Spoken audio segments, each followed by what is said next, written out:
A delightful Saturday evening in Bowling Green, Kentucky for the home opener on the Hill. It is East against West in the Battle of the Bluegrass, with the Western Kentucky Hilltoppers hosting the Colonels of Eastern Kentucky here at Houchins Stadium. Hi everyone, Steve Schlanger with Terry Obie. Glad to have you with us. These two schools separated by just 137 miles, but both coming off very one-sided losses, Terry, to SEC schools last week in their season openers, but a chance to really recalibrate here tonight in what should be a much more balanced matchup.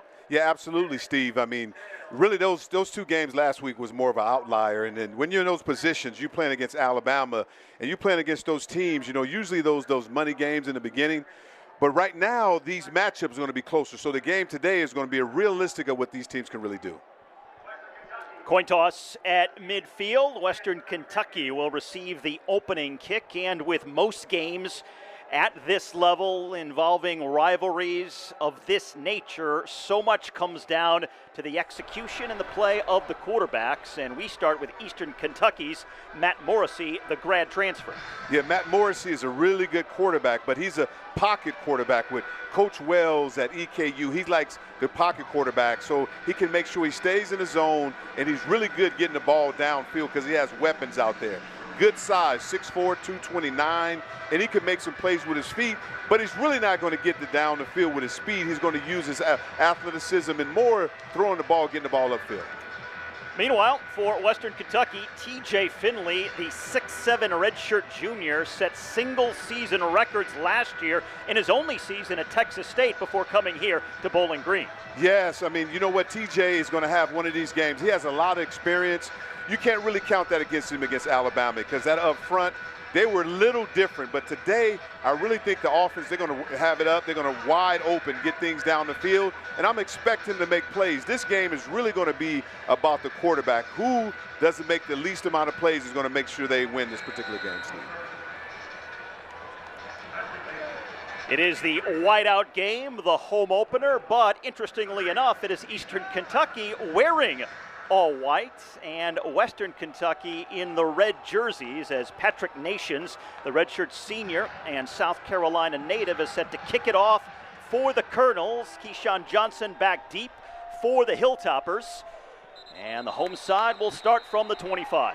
Yes, Steve, you talked about that. There was a lot of controversy with the uniform kind of deal. And Coach Wells with EKU said, you know, told Todd Stewart, the athletic director, all you have to do is call me and let me know what you're wearing. But so when they get to the game, they're just trying to get the juices flowing. They're trying to bring back the rivalry, but it's no big deal. Coach Helton said, doesn't matter what you wear, we're going to play football. Even if we have no shirts on, we're still going to play tonight. 87th all-time meeting between these two schools, but only their second get-together in the last 16 years. Western Kentucky has won the last 3 meetings and 7 of the last 8 overall. Finley on the play action, right out of the chute, pass batted and nearly intercepted on first down. Yes, really, I mean, EKU is doing something a little different. Usually they have a one high safety. They'd like to have one deep. They're trying to put some wrinkles in there. They put 2 deep safeties that time.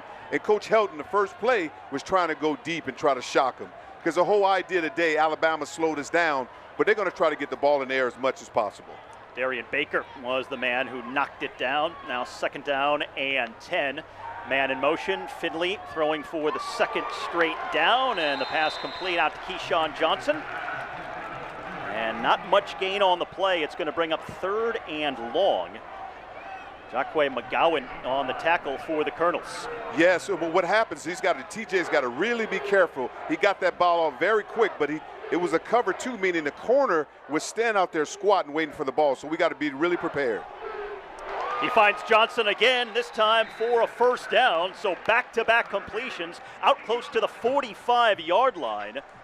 Sam Robertson, who led the Colonels in tackles last week in a loss at Mississippi State, made the play there, but the up-tempo offense continues with the initial first down here in this opening quarter. Just about 1 minute gone by here in Bowling Green. Finley, this time Hands to Elijah Young, his first carry, and not much of a gain there.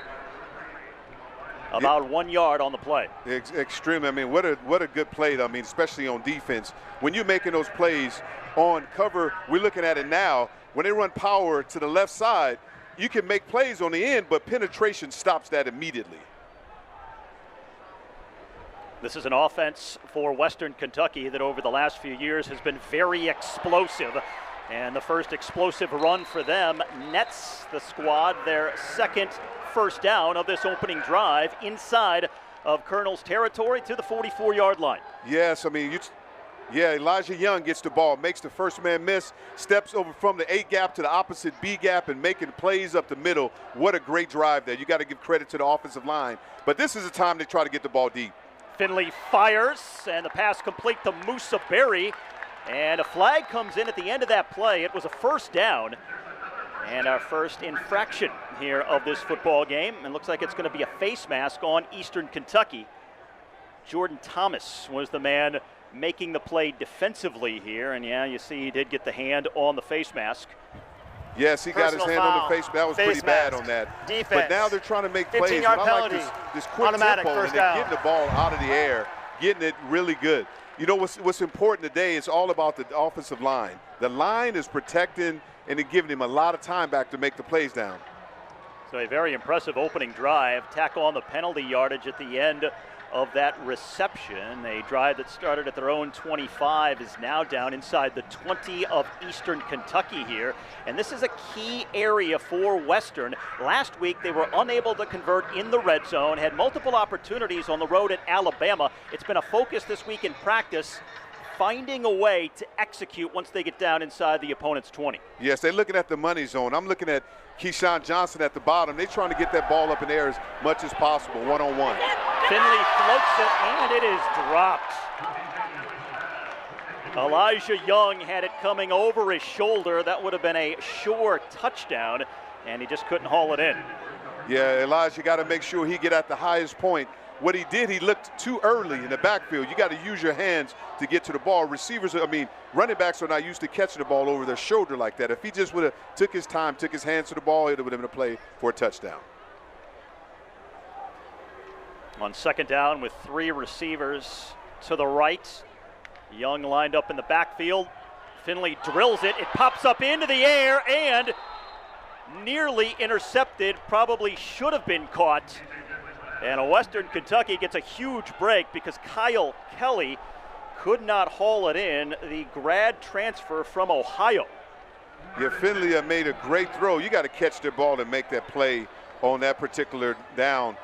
It's too close to catch the ball first. I mean, when you're a wide receiver, you got to make that play. Use your hands and come up with that ball immediately. Matheson, you got to make that play down there in the red zone. Consecutive plays where they probably should have had a completion, but now 3rd and 10 here.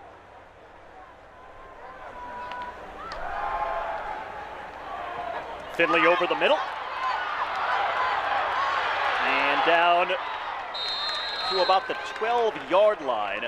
That's going to be short of a first down, a gain of 7. So it's going to bring up 4th and about 3. Kelly, who came up short on his attempt for the interception on the last play, made the tackle there. And this drive will end with a field goal attempt for Western Kentucky. And it will be Lucas Carnero, the redshirt sophomore, in to try and put the first points of the game here on the board with a 29-yard field goal attempt.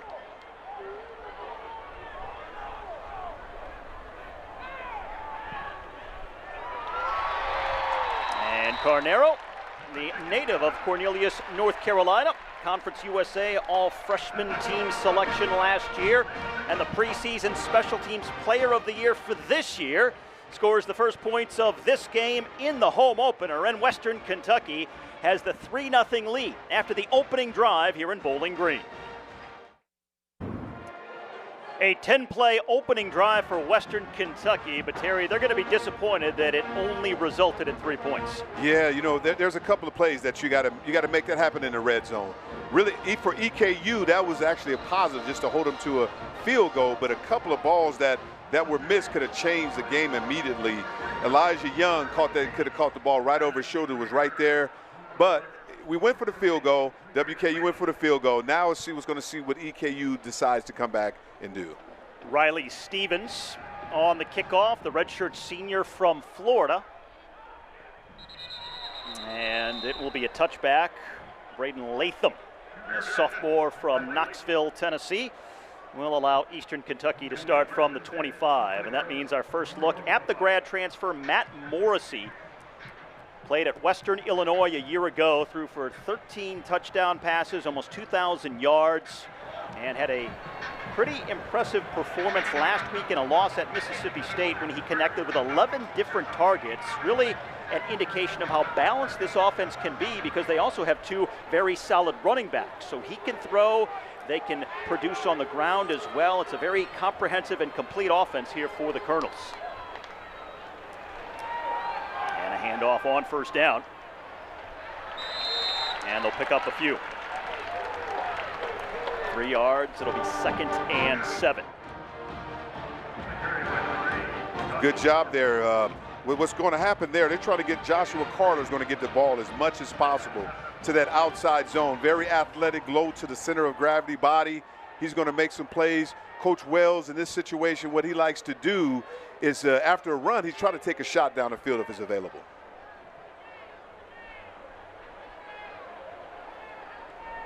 Morrissey, big, powerful arm, but a pocket passer, not very mobile. Hands off, and this time out close to a first down. Might bring up 3rd and short. Once again, Joshua Carter on the carry, the redshirt senior, and Hosea Wheeler on the tackle for Western. Yes, I mean, great up front with that offensive line, especially your tackles, making things, make things, Isaiah Bunn. What a great on the outside, making things happen. When you make plays like that, it makes it easier for an offense. When you had downs like this, when it's short, you got to be really aware of what's going to happen, because they could either run or throw the ball right now.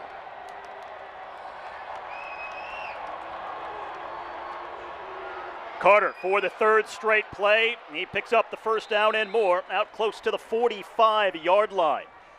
Joshua Carter, who had 4 touchdowns and over 700 yards on the ground a year ago, played 3 years at South Alabama before transferring to Eastern Kentucky. Yes, great job by Peyton Collins at left tackle, making plays on the outside. If they continue to do that, it's going to be a long day for WKU, because there's no penetration up front. They're able to run the ball at will with Joshua Carter, and it just set you up for that deep ball with that play action. You get the looking in the backfield, and they get the ball over your head. First pass play, and Morrissey cannot connect with Daquan Stanley, the redshirt junior from St. Augustine, Florida. Yeah, Stanley got to grab that. He got to catch that with his hands.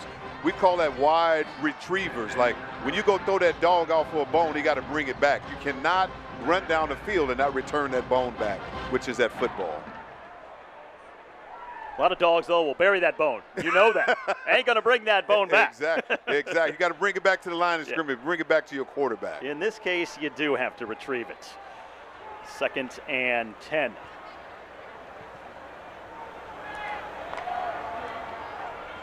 Morrissey again, and this time some miscommunication as he fired it wide of his intended target. And that was Cam Herget, who was cutting inside when Morrissey was throwing outside. Yeah, Anthony Johnson, what we call a cat blitz. That corner on the outside, C-A-T, cat. The beginning letters of C stand for cornerback from the outside. And Morrissey did not see him coming on and had to rush that pass. 3rd and 10. 5 minutes deep, opening quarter. Western leading by 3.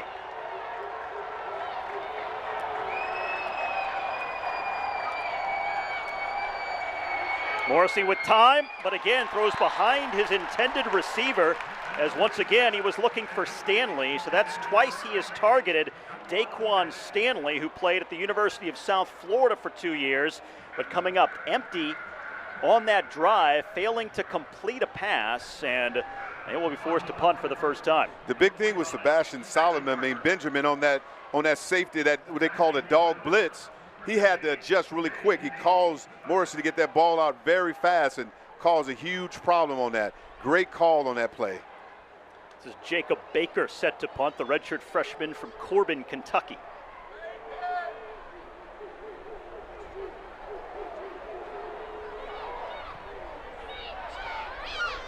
That's a bomb.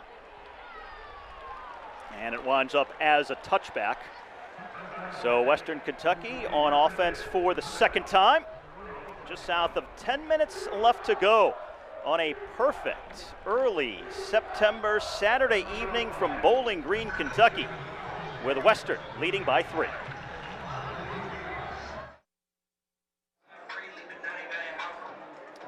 A good crowd here at Houchins Stadium for the home opener on the Hill here in Bowling Green.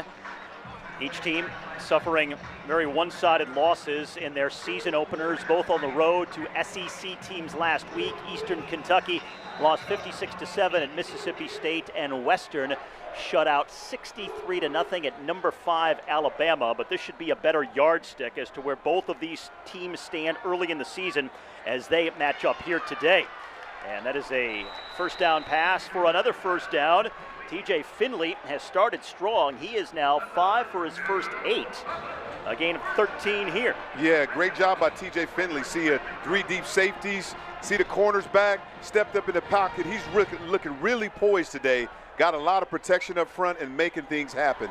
And coming out immediately throwing the ball and mixing up with run game. Elijah Young this time. He'll get a yard or so.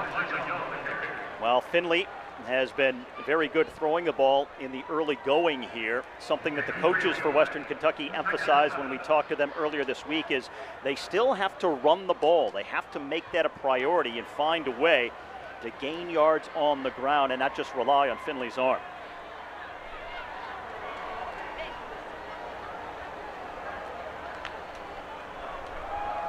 Young again.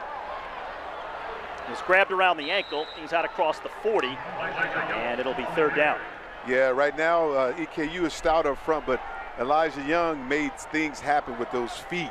So if he can continue to make those things happen, he'll do well. But right now, EKU is holding their up the line of scrimmage. They're doing pretty well up front, especially with the big guys. Elijah Young had 24 yards on 10 carries last week in the loss at Alabama. 3rd and 4.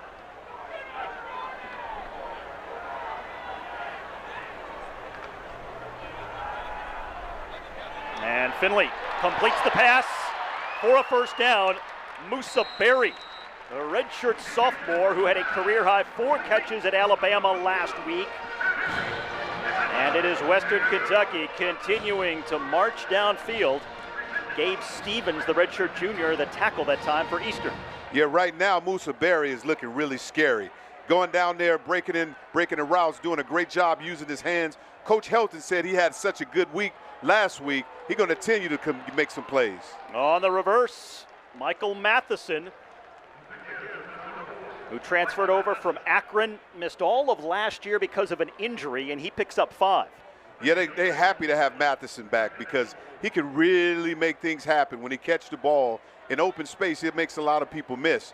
But I'm excited about this. Right now, the receiver core is looking really well, doing really well with Musa Berry. We're looking at one-on-one right now. I'm surprised, TJ. It looked like he's checking. He's trying to go up top, look like, in this play with one high safety. On 2nd and 4.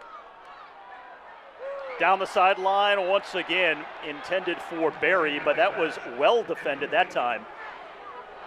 Jordan Thomas, the redshirt junior, with a terrific play as he was smothering Berry, and now that sets up 3rd and 4. Yeah, that was the opportunity to make things happen. When you're a receiver, you got one-on-one, you got to make plays, but there, great defense. You got to give it up to them. Jordan Thomas made a great play and stayed with him the entire time. Thomas, the native of Decatur, Georgia, who spent 2 years at Wingate, and that is going to draw a flag, and it looks like this could be offsides on Eastern. One of the linemen getting a little frisky. Just the Offside. Second flag so far. Defense number 93 with contact. And that's a 5-yard huge penalty. help to Western Kentucky. In a first down. It goes from 3rd down to an automatic 1st. Yeah, you can't make those plays. You make those mistakes that can really cost you down the road. Well, Eastern Kentucky had only 2 penalties the entire game last week at Mississippi State. They've already had 2 infractions so far in the first quarter here today in Bowling Green. Yeah, and this is, you know what? This is the time when Coach Helton loves to go for the juggler. After a penalty of, that close, he's trying to make things happen. And a timeout taken by Western Kentucky, their first. So head coach Tyson Helton saw something that perhaps he didn't like, the sixth-year head coach.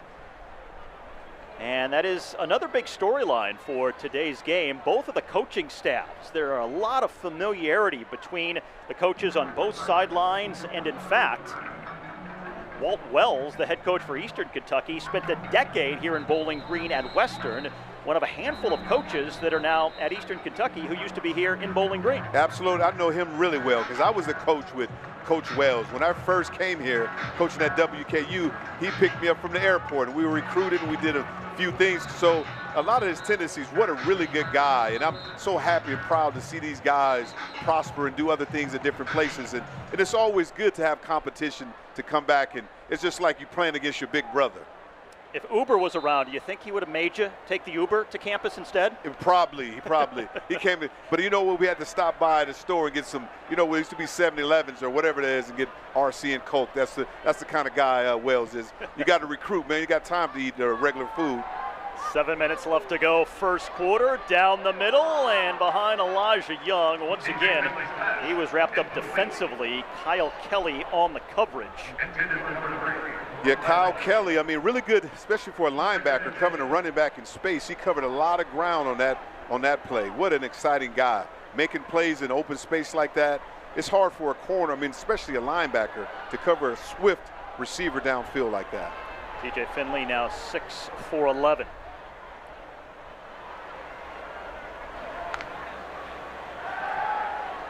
In the flat for Helms, his first catch of the day. But he's only going to get a couple of yards on the play. River Helms, the 6'4" redshirt junior who had 22 catches a year ago, had 2 last week, but Ryan Jackson was well positioned to make the stop for Eastern Kentucky. Yeah, he made a great play, but outside at River Helms almost made that go, but a great block on the outside by that Trayvon Taylor. That outside tackle making something happen downfield. 3rd down and 6.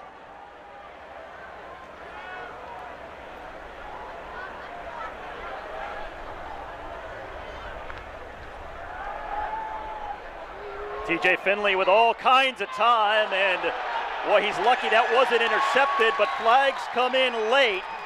Could be defensive pass interference here. Yes, that's Messer, the professor, right? I mean, that was a play. You make that mistake, you get them out of a problem. You know, that's what Coach Wells doesn't like. You in the red zone, you give them a play when you would have been off the field, or at least a field goal. You can't make that happen down there. Defense number 2, 15-yard penalty. On Mike Smith Jr., the senior from Jacksonville, Florida, a preseason all-conference pick at cornerback.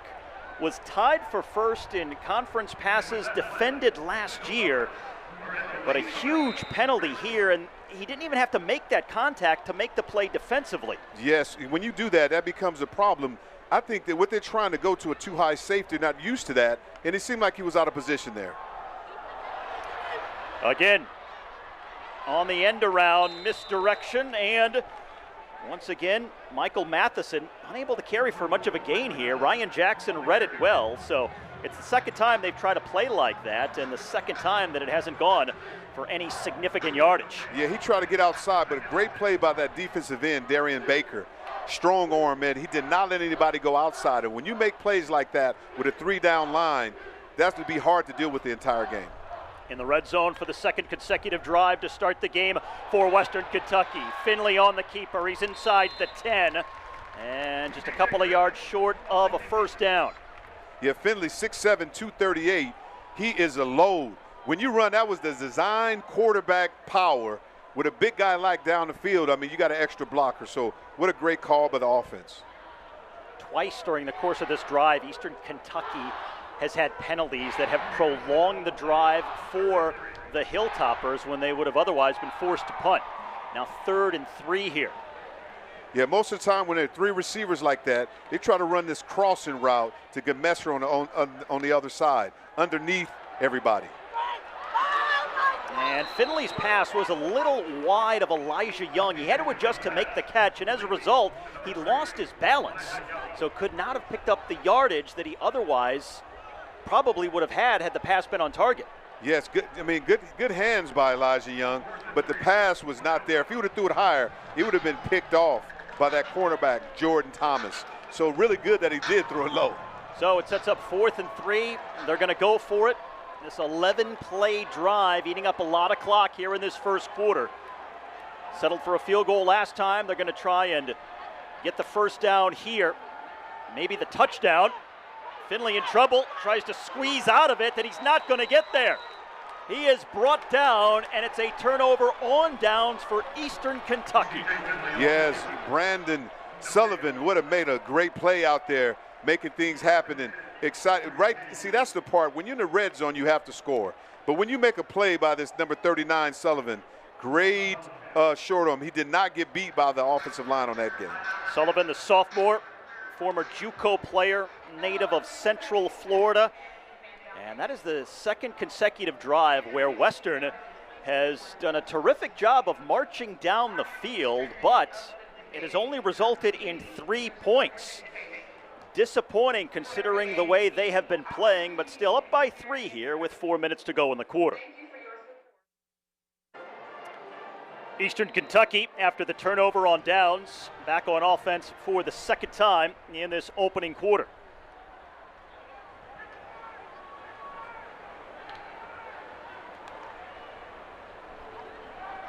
Morrissey on the give, up the middle. And Latham spins around after absorbing the initial hit, and he's out close to the 15-yard line. Tackle made by Anthony Johnson Jr., the senior for Western. Brandon Latham, the 5'11", 202-pounder. What a great on first contact. He kept running his feet and got a really good gain on that play. Latham from a football-oriented family. It's in the DNA there in Knoxville, Tennessee. His 2 older brothers also played college football. Now on 2nd and 3.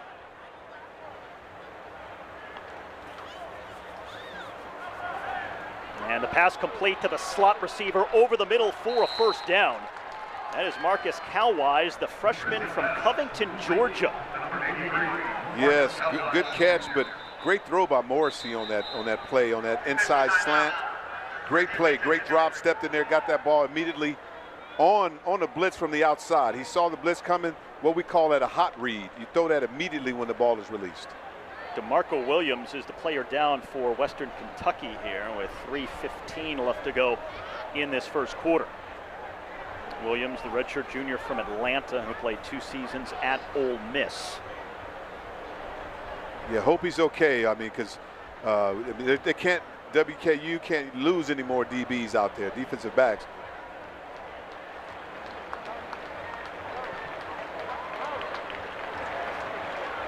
It's been sort of cornerback by committee for Western Kentucky here in the first 2 weeks of the season, and that's been by necessity because of injuries and absences and some things that they have had to navigate. So they've had to plug and play different guys, and you're only into the 2nd week of the year. You don't want to lose any more from that backfield. And it's positive that he was able to get up and it seemed like he's okay. They put him on the sideline to make, I think he rolled his ankle coming across the middle, making that tackle. First down from the 25.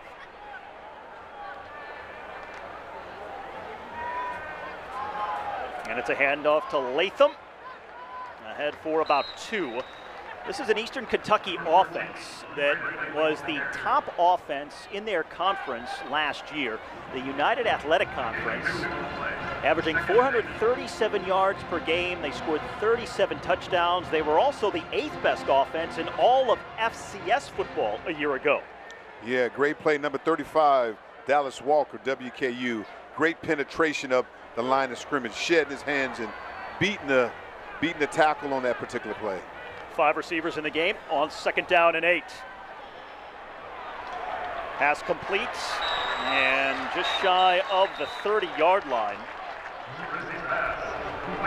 A gain of only 2 on the play. Darius Thomas making the tackle. Yeah, Darius Thomas smelled that out. When you see a receiver going inside, the other receiver going outside, you know that there's going to be a slant coming the other way. And he read that. You know, when you're in film study, they are coached up really well by Coach Summers, the defensive coordinator. Let him know when one receiver is going out, the other receiver has to go in. He knew exactly where that play ended up at. 3rd down and 6. They're lining up in this exotic blitz right now. They're going to bring the pressure here. They call it the NCAA blitz. And the first sack of the game, ball pops loose. A helmet also rolling on the turf. And it's recovered by Western Kentucky. Darius Thomas, a huge blow. And the first turnover of the football game. And Western Kentucky in business here and up by 3. Yes, when you see that NCAA blitz, you see all those letters, it represents that everybody came in a gap. And the quarterback, Morrissey, didn't see that coming from the left side. Great play, great recovery by Darius Thompson.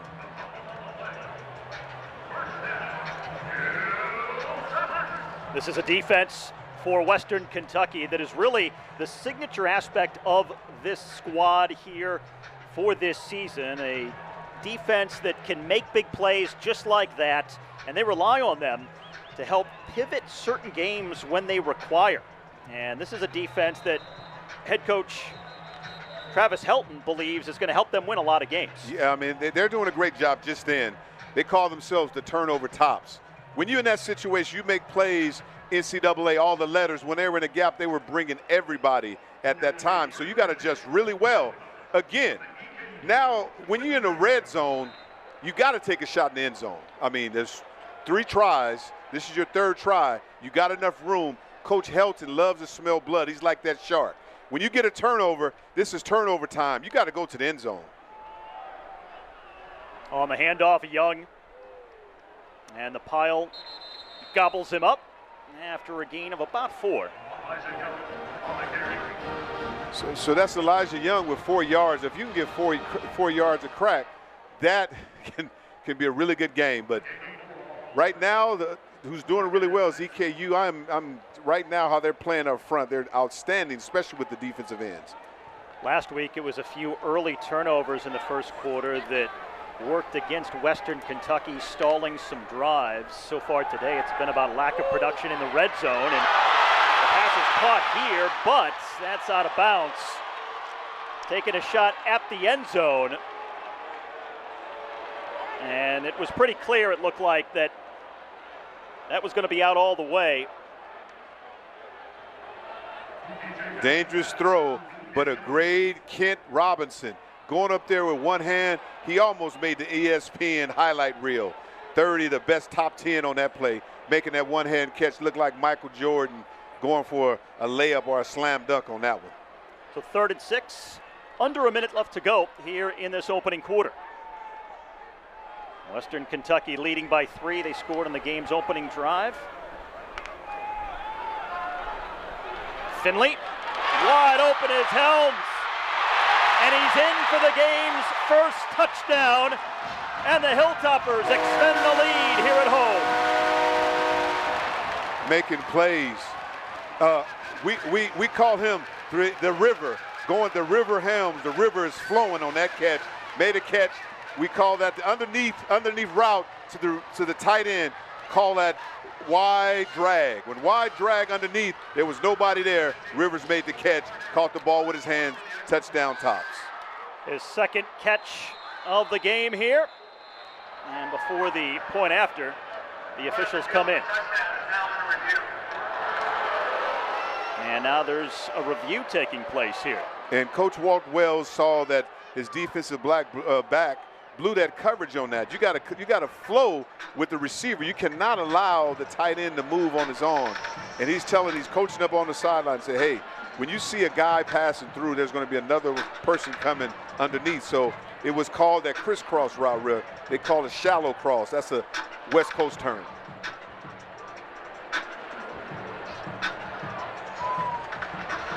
Now, what do you think the issue is here, Terry? I think they're trying to see if his knee that got down before he got in the end zone, or if he really got over, he crossed before any parts of his body get in the end zone. I think they're trying to check to see if it was really a touchdown.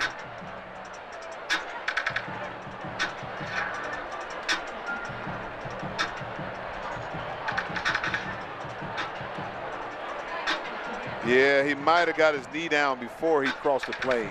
Hard to tell from that angle, and if that's the angle they're looking at, it, I think would be too difficult to overturn the call on the field, which is a touchdown. You would need that look from right along the goal line. And if they don't see that, you know it's going to be hard to change that if it's not obvious. But it looked like his knee probably went down earlier if you look at the replay. After review, the runner's knee was down with the ball at the half-yard line. It'll be 1st and goal at that spot. So they're going to rule and overturn the initial call. Reed Brotherton, now referee for today's game. So now from just beyond the goal line here, with half a minute to go in this first quarter. So now it's mano a mano now on the line of scrimmage. See what's going to do. You call it now. You have your big personnel in. You call it jumbo. You got an extra lineman in, and you just got to run power and see who wins up front. EKU seem like they're shifting and moving over. Elijah Young leaps and scores. So it took an extra play, but they do break through for the game's opening touchdown.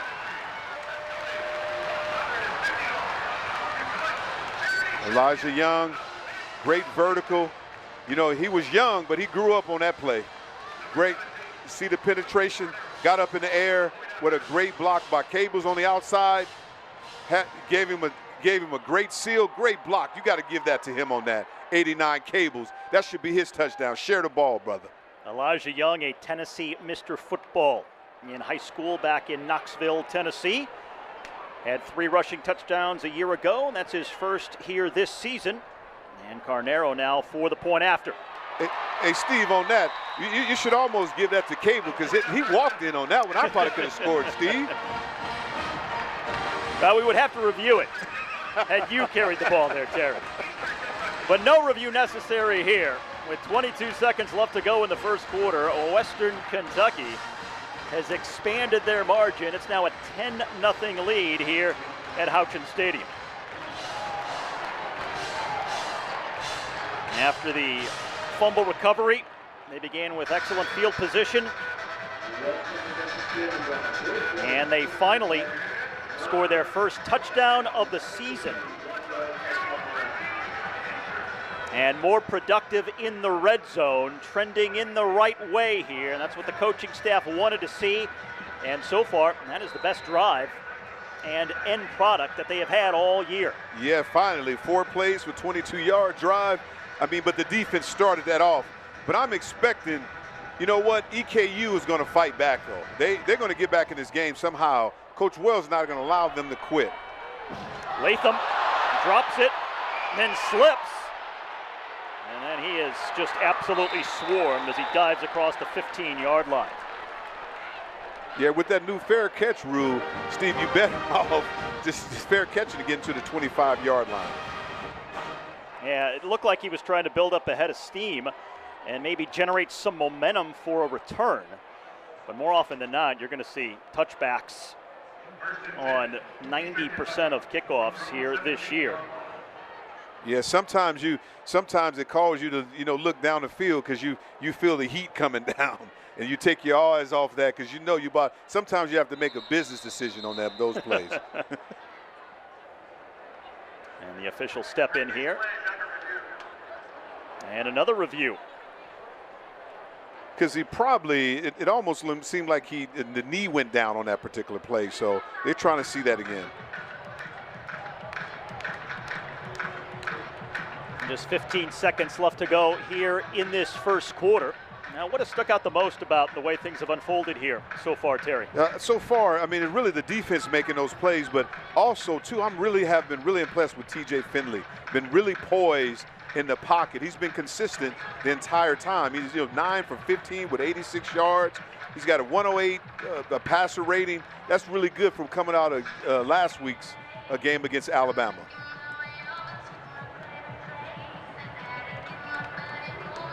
Western Kentucky allowed Alabama 600 total yards last week in that loss and gave up a few early scores that kind of set the tone, also turned the ball over a few times in the first quarter alone, and Alabama was pretty much off to the races at that point. But again, we're talking about what's a fair fight, right? Between programs at different levels, especially in this era of the NIL. And Western, The ball at the 10-yard line. It'll be first and 10, Eastern Kentucky. Western as well as Eastern knew going on the road in the SEC what they were up against last week. Yeah, I mean, it's a different story. NIL, I mean, those guys are making a lot of money from a lot of the players, so it's almost professionalism if you think about it. And when you go against those kind of guys, those kind of players, it's a different level of talent. I know you're competitive, but sometimes there's guys that are better than you sometimes. You just got to chalk that up. They had maybe 20, 30 guys there that are going to be in the NFL soon, Alabama. Well, after the review, things get worse for the Colonels, starting from their own 10-yard line, down by 10.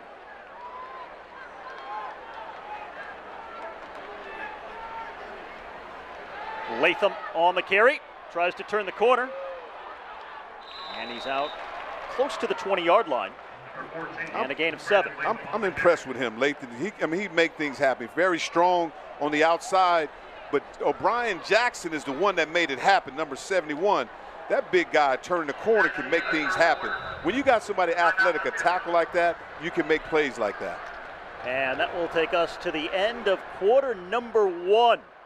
Western Kentucky on top of Eastern Kentucky in this battle of the Bluegrass. 10-0 on our way to quarter number 2. Kentucky on this first Saturday in September. Eastern Kentucky has now been shut out in 4 of 5 quarters of football so far this season, and that's very unusual. It's a very prolific offense, a lot of playmakers, both running the ball as well as through the air. Guidry, the tackle that time for Western Kentucky.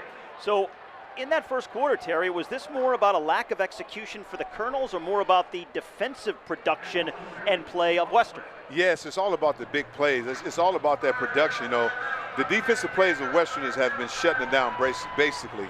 And then I thought also Finley did really well, and then finally they started catching the ball, and that made a huge difference on that. Excited about what they're doing, but what a great play there by Kylan Guidry to come off that tackle and make that stick. 3rd down and 4.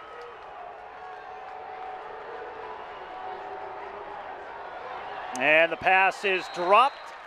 It'll be a 3-and-out, the first of the game for either team, and the first punt of the game as well.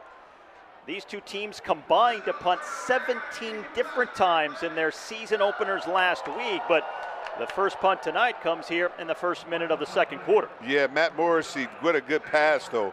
But the tight end, we call that wise stick.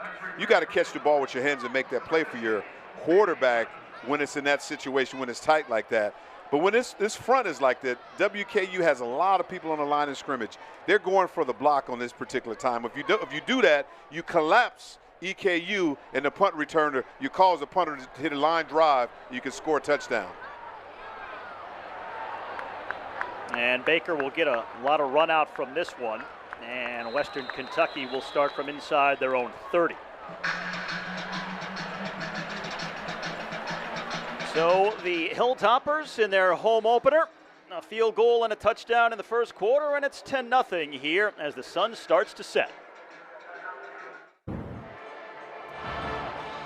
With a new season comes a new field here at Houchin Stadium and a new Big Red as well, Terry. Oh, yeah, I like that. That's beautiful on the football field. He seems like he's happy and smiling at us and welcoming everybody. You know, it's full of spirits, the belly as well, and the Hilltopper Nation all over the country come and join the football game tonight. That belly is full. Maybe added a few pounds in the offseason. And again, a flea flicker for Western Kentucky winds up in the arms of Easton Messer. The redshirt sophomore, he's out close to a first down, just shy of the 40-yard line. Boy, they're a little early. It's a little early for the trickeration. It's not trick or treat time. That was a triple-double reverse screen. That is a little different than I've ever seen in a while, right? That's really interesting when you do the screen and then you pull all your linemen to one side. That makes a difference. So early Halloween trick or treat play on that one. And a man down now for the Colonels.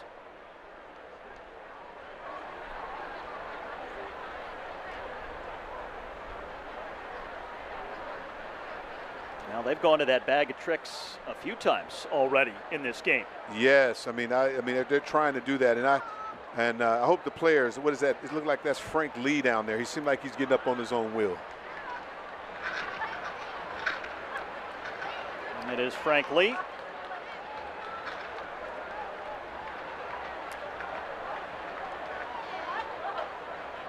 And it's amazing when your head coach come out there because you can't keep losing linebackers. Coach Wells, now he becomes a trainer too, because it's important that your players get up and get back on the field. But EKU is in a vulnerable situation here, Steve, because the way they line up WKU 80% of the time, and it's 3 receiver front, they like to throw the ball deep when you got a 2 deep safety. First down, Elijah Young. And he is absolutely scooped up and pushed back for a loss on the play. Yeah, EKU was set up for that situation. They brought all the linebackers down and the safeties. Would have made a good play. I'm seeing him running all the way around. Kyle Kelly is making a lot of plays tonight in the backfield a lot. Now one-on-one, you have the opportunities at Musa Berry. Finley looking long, and he's going to overthrow his intended target, Easton Messer, who had a step and he was open. Yeah, Keyshawn Johnson. Yep. So Johnson just slightly overthrown. Finley now 10 of 17. Coming up on 100 yards passing here in this game, but it's 3rd and 10 for the Hilltoppers. EKU has an opportunity to get out of this in pretty good, decent field position if they can stop him, but great catch by Messer. And Messer can't make his man miss, though. He's going to come up about 4 yards shy of the first down at the 45-yard line. That is a terrific open field tackle by Thomas, who's been the leading tackler for Eastern here this afternoon, and he saves a first down. Yeah, Thompson is all over the place. I mean, he's one of those corners that can shut down and lock down. He's making some really good plays and very aggressive on the outside. Even in one-on-one, he definitely saved his team a possession on that play. So Western Kentucky and Cole Maynard punting for the first time here today. A redshirt junior from Charlotte, North Carolina, who spent 3 seasons at UNC. And a rare 3 and out for Western Kentucky, but they still lead by 10 here in the second quarter. A gorgeous sunset on this first Saturday in September, the home opener for Western Kentucky, and an absolutely brilliant day for college football. Temperature in the low 70s, has not been a cloud in the sky all day long. And Eastern Kentucky looking for their first points of the day. Back on offense here, but once again starting with relatively poor field position. This has been part and parcel of their situation here today, but they're going to get a huge chunk here, their largest play from scrimmage, and it's going to go for a first down. What a great play by Joseph Carter on that. You know, he's their pound guy. They're 5'9", 207. He's outside zone, got outside, made some people happen. Read a really good chunk play on that. When you have an explosive play, you can get something started on that play. When you run the ball, that gives you freedom to now Coach Wells can try to get the ball downfield.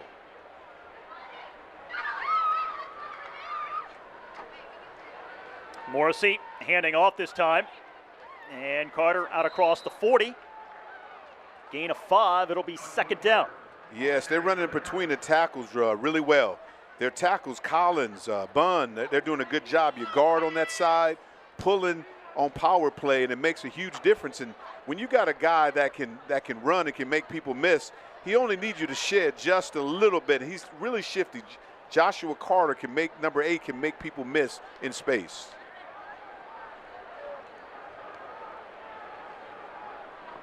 .11 minutes left to go here in the first half. Western Kentucky by 10. Taking the play clock all the way down. Another handoff to Carter, but this time he'll only get a yard or two.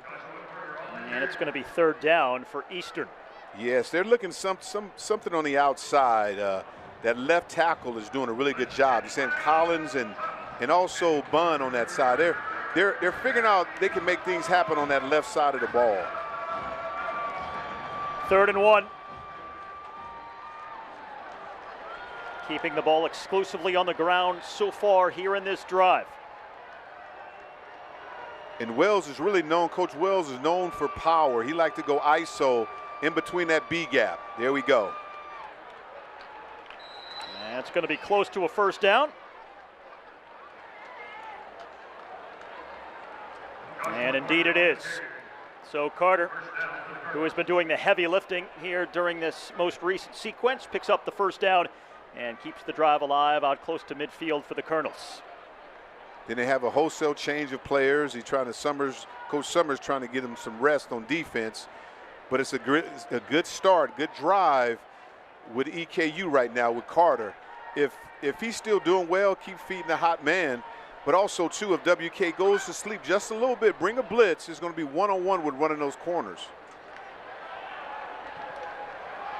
A steady diet of Carter, but Western Kentucky is caught on. He'll be dropped for his first loss of this series here. Yeah, you know how you say that, Steve? I mean, Coach Wells went to the wells too many times, right? They knew exactly what was going on. Came up there, penetration. Number 15 is wrapping them up, making plays, and coming up, Zach Edwards. It's the problem when your last name is Wells, though, right? I Yes. mean, when you do go to the well, people naturally just assume it's because of your name, right? Exactly. They know you're going to do it over and over. Yeah, right. There's no way to escape it. You're stuck in the well. You can't go to the well run dry, right? You can't keep running the same play. 2nd and 10. Throwing for the first time here in this drive, but a familiar man on the reception, Joshua Carter. So carrying the ball and now catching out in the flat. Yeah, this is just Joshua Carter's show on this play. I mean, I think he's got the ball, touched the ball at least every time almost, at least, even in play action, whatever they're trying to do. They're trying to get him involved in the play at all times. Dave Harrod on the tackle, the native of Fort Lauderdale, Florida, who played 4 years at Virginia before coming here to Bowling Green. Now 3rd and 3. This is really important for EKU. Even though WKU is in the blitz look, EKU needs to make something happen on this if they want to stay in this game. Morrissey rolling, and they're not going to get the first down. That is a terrific defensive play as Western Kentucky comes up big, reading it extremely well. DeMarco Williams on the stop, and it forces a 4th down decision. Yeah, they're glad they got DeMarco Williams back, running an aggressive corner out there. We call beast mode out there, coming downhill, making plays like a rocket.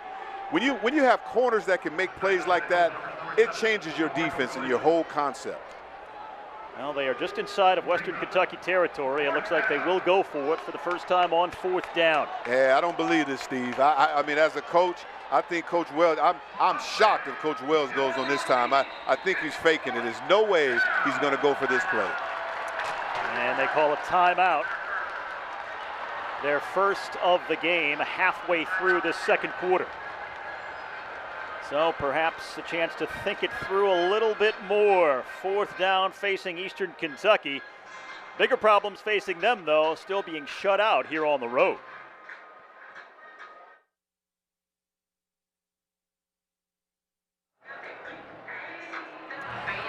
Well, after a longer time to deliberate and consider their plight, they have decided to punt the football here on 4th and 3. Yeah, that was smoke and mirrors. I know Coach Wells too well to go for it because you're only down 10 points. You don't want to put yourself in a situation where you make it worse by going for something like that. Katie Hutchinson calling for the fair catch, and the Hilltoppers will start at their own 16-yard line, leading by 10 here with just north of 7 minutes left to go in the 2nd quarter. Western Kentucky in their home opener here, and a very interesting home record at this point in their long and very decorated history as a program. Coming into tonight's game, Western Kentucky has exactly 200 home wins, 100 home losses, and 4 ties. That's a pretty record. That's amazing, isn't it? On Hard that? to do, I would hard think. to do that. And with this tight formation, I'm just surprised that the ball is not thrown, getting that ball out. And Finley does complete that one to Keyshawn Johnson, and a healthy gain on first down. And the tackle made by Jordan Thomas as he continues to rack up the stops on defense for the Colonels. But Keyshawn Johnson having a relatively quiet but productive first half here, the senior from Birmingham, Alabama.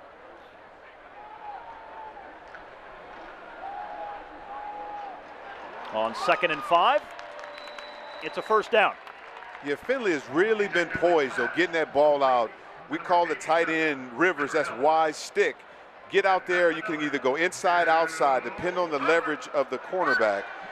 Finley has really been poised. I mean, he has been fairly consistent, 12 to 19 or 13 for 20, and he's making things happen. I'm surprised that they haven't taken a shot play so far, get that ball downfield. Fires that one over the middle, and this could be the long gain they have been hoping for.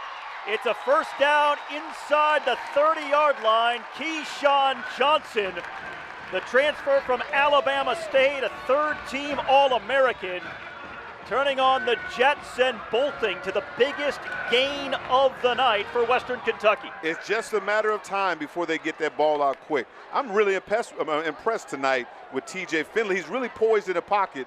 Even on blitzes, he's getting that ball out and getting it about really good. Keyshawn Johnson making plays, other people making plays down the field. If he consistently does that, it's going to be really good. Now, when you spread everybody out, Wells knows, even defensively, it looked like quarterback power if he just takes off running. That's exactly what he's going to do. Cleared the field, created a lot of daylight, and he's down to the 18-yard line. Yeah, design play from play calling. You see what's going to happen. It's just a matter of time because there's no one spying on TJ Finley. He's throwing the ball well downfield. Now you just do it. You design a play to get him out of the field. Now it opens up your playbook, give you more room, more space. Balanced approach here on offense. Handoff goes for a yard or two. LT Sanders, the junior from Gardendale, Alabama. His first touch of the night. Yeah, that's LT Colonel Sanders. Well, it's got to be the Colonel if you're facing the Colonels at some point. Wow. And now a man down for Eastern Kentucky here. And is Ryan Jackson, the senior. Just over 5 minutes left to go here before halftime. Western Kentucky with a field goal on their opening possession. Scored their first touchdown through Elijah Young on the ground from half a yard out. And that's the only scoring so far here in this football game. So I hope Ryan Jackson's okay down there, Steve. But, you know, right, what do you think about now the whole likelihood of football when you have a lot of people going down, especially with defense when you're driving down? You never really know what's going on, do you? Well, it's the eternal mystery, isn't it? Exactly. I mean, there's the dark arts of the sport that are dark for a reason because you can never quite figure it out. But he hobbles away and makes it to the sideline here. Well, a whiteout for the fans here for the home opener, and the hard hats as well have been distributed to everyone coming through the gates, even the crew, just in case, I don't know, construction pops up somewhere along the stadium and they need protection. Yeah, they got that hard hats, the blue collar theme. You know, they come to work. And now a direct snap taken by Elijah Young. And Elijah Young is going to have a first down. First down by Elijah. He looked like a prophet. Elijah the prophet on that one. Got a chance to direct snap. He can choose whatever gap he wants to go on the right or the left side. It was more of a like a power play on that. Quarterback Finley went out there, was trying to block too. I mean, the 6'7", 238-pounder can block also, but we don't want to have him get out there making plays blocking. Elijah Young has already exceeded his yardage total running the football from all of last week's season opener at Alabama. He's gone by that here in the first half tonight. And that pass incomplete. A rare incompletion in the second quarter for TJ Finley. And now 14 of 22 for the game. Yeah, I mean, that Jordan Thomas is really impressive today. That corner for EKU, he's a shutdown, lockdown. He's going to be able to play on Sundays because he's covering really well one-on-one with our cornerbacks. I mean, if you want to make something happen, you got to go away from him. Now, this is a mismatch. You see Matheson one-on-one look like a corner out to me, or get it out to the running back. It is Keyshawn Johnson. And he's down to the 5-yard line, about 2 yards shy of the first. And there is a flag after Sam Robertson made the tackle. I think blocking downfield looked like the receiver were holding, grabbing on that. Foul. Face mask. Oh. Defense number 2. Half the distance to go from the end of the play. Automatic first down. Now that is Mike Smith Jr., who picks up his second flag of the game. Yeah, you can't hurt yourself down here. When you do that and give a good team that type of field position and you make those costly penalties, that can really hurt you down here. Third time that Eastern Kentucky has been penalized where it's provided an automatic first down for Western Kentucky here in this first half of play. Now 1st and goal. Under 4 to play in the second quarter, and the second touchdown of the game for the Hilltoppers.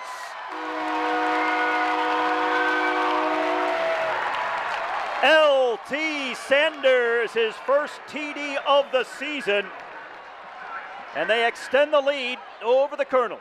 Yeah, you got to give those offensive linemen. Trayvon Taylor's having a game, you know, outside there with him and who else? Collins, and also Leslie. TikTok Leslie's making plays outside, making it open, wide open. Colonel Sanders scores a touchdown. And Lucas Carnero in for the extra point.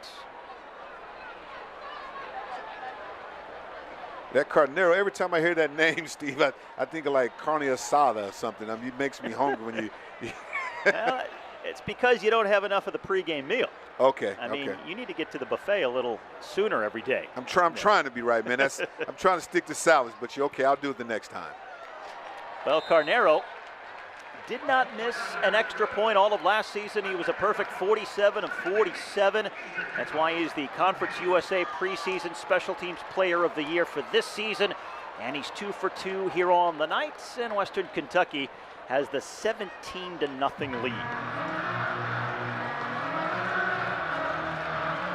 Now, has anything about what we've seen so far as we come down to the final minutes of the first half surprised you so far?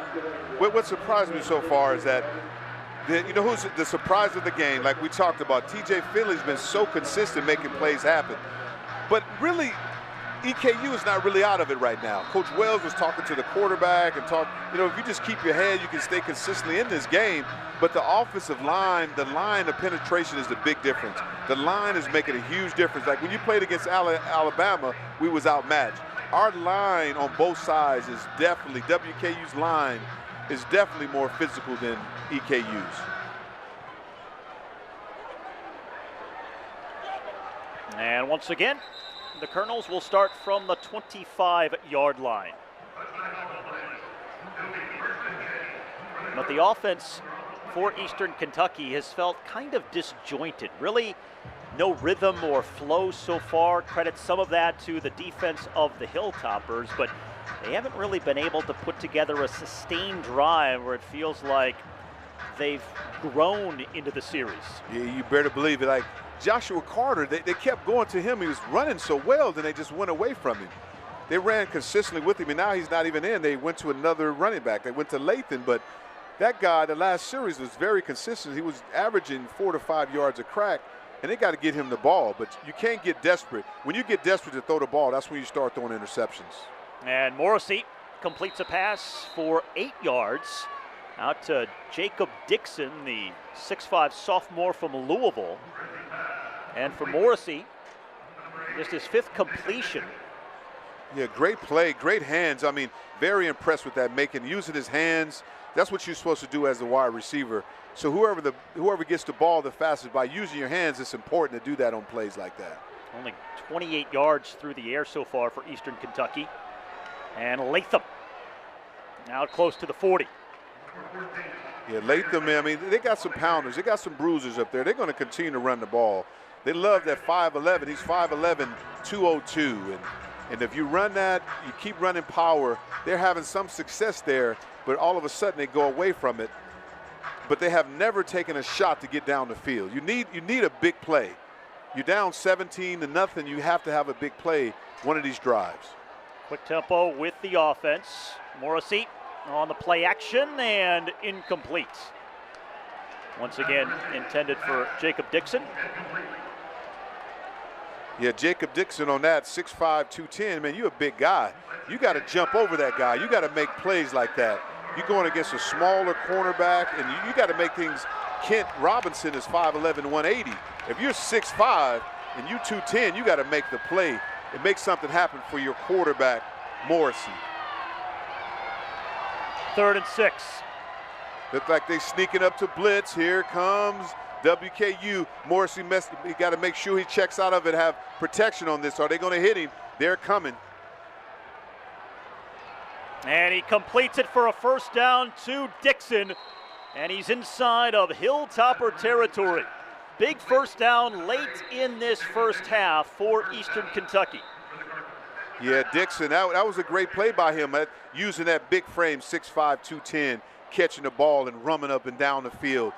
On a curl route, got the ball out quick, got upfield, make somebody miss, made contact, lowered the shoulders. That's what you have to do to get back in this game. We have a man down. So a player for the Hilltoppers.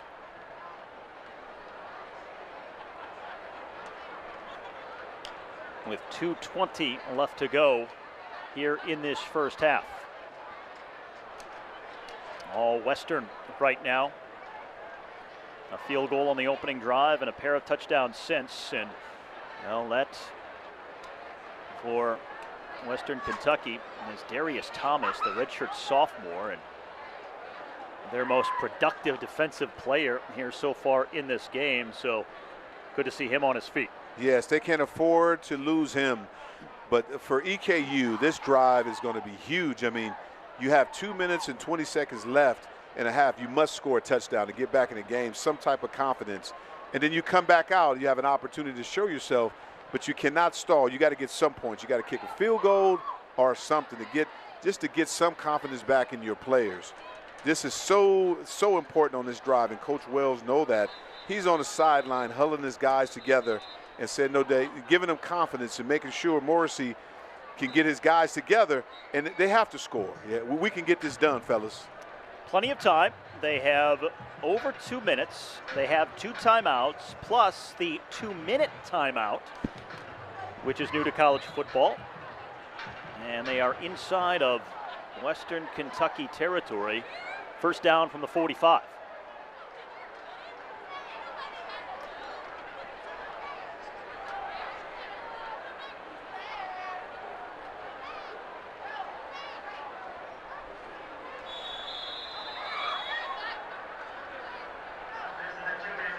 And the 2-minute timeout is called here. So Eastern Kentucky just letting it wind down. 2 minutes left to go before halftime, trying to find a way onto the scoreboard for the first time as Western leads it 17-0.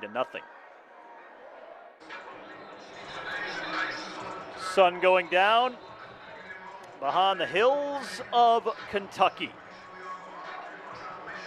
Here in Bowling Green, it's the home opener for Western Kentucky and taking on their longtime rival in the Battle of the Bluegrass, Eastern Kentucky. And for the Colonels, trying for a drive here in the final 2 minutes before halftime to finally get on the scoreboard. They've fallen into a 17-point hole, but showing signs of life here on offense. Play clock down to 3.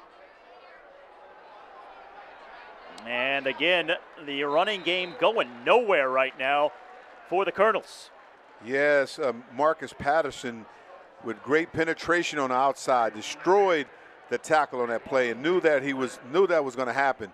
Was able to stem to the outside and make that play right there in a great position. Tackle for loss. 2nd down and 12. A minute and a half left to go in the second quarter.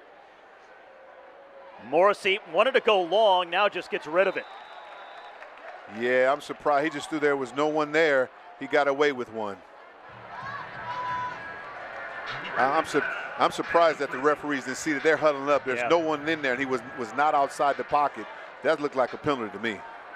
Devin Lynch applied the pressure, made the hit. And the call is going to stand here. So no intentional grounding. It is 3rd and 12, however. Western Kentucky talking earlier this week about putting pressure on Morrissey, getting to the quarterback. It was very much a priority for the defense. Yes, and it seems like right now Coach Summers is in the same situation, and he's going lock. When you see clap your hands, you're going man to man, and you're going to bring pressure. On 3rd and long, Morrissey has to scramble. Holding, that's coming back. He does complete the pass. I feel like I got held on that one. But the flag is down in the backfield. It is going to be a holding call, so that will negate the first down and the big gain.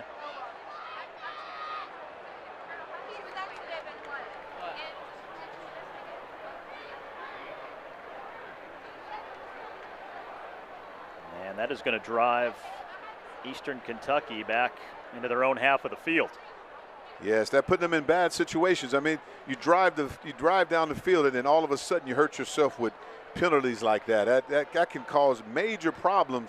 Now you put the defense. You know, you got 3rd down, and you got another. If you have a penalty, 3rd and like 22, that's going to be hard to overcome that. Offense number 70, 10-yard penalty from the previous spot. Repeat 3rd down. It's the 5th penalty of the first half for Eastern Kentucky. The Hilltoppers have still not been penalized. It's been a very clean first 2 quarters for them. But now the Colonels facing 3rd and 22. Yeah, I mean, you're in a vicarious position right now when 3rd and 22, they can go to prevent. He looked like he's going to bring pressure, and you can just drop back and prevent. But Coach Summers like to bring heat on you. If you got all these people, that's called the bear defense, when you have every man and in the gap. The bear defense.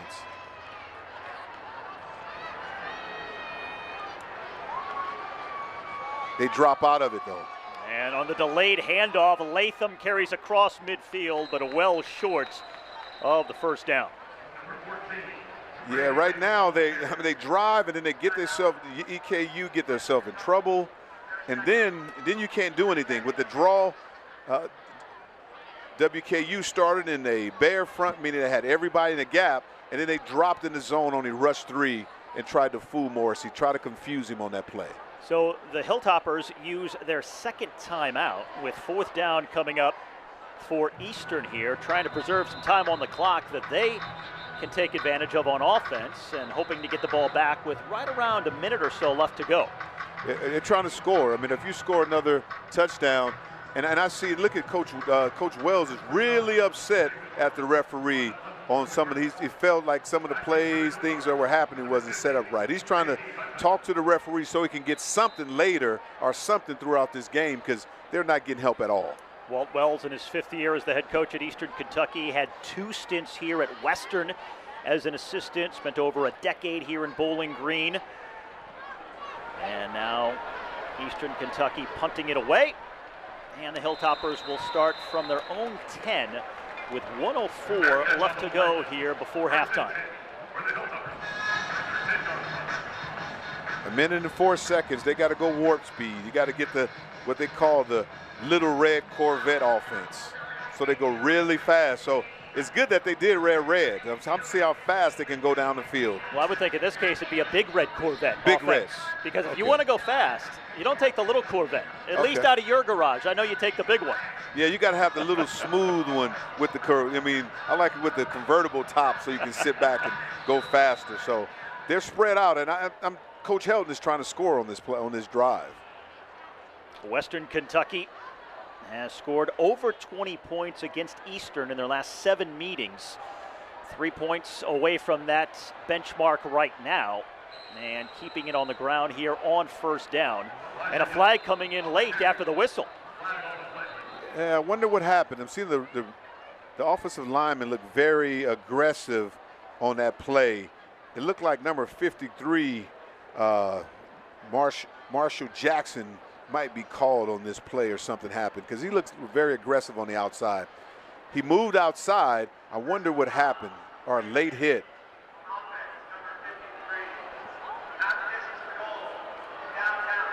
Yeah, it is a late hit, and that is the first penalty of the game against the Hilltoppers.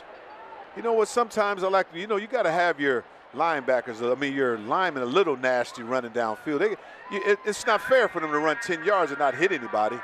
Well, one thing that the Western Kentucky coaches told us earlier this week is they wanted the team to play with more attitude than they saw at Alabama last week. A little nastiness, some spicy ingredients to their play. And they're definitely doing. I mean, that's great that we got the hard hats, because they come to work today. I mean, that's great that the fans came with the hard hats, and WKU offensive line is looking like they're working really hard today, blue collar. So Western Kentucky, with just inside of a minute left to go, 1 timeout, but backed up deep in their own territory here.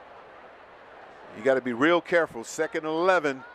You want to, Finley has to be real careful here. You're better off just going out in a halftime, getting the ball back and running the ball first. If you get a big play, you can go warp speed, but you cannot make a mistake here. This would be a great opportunity here for EKU to make a play.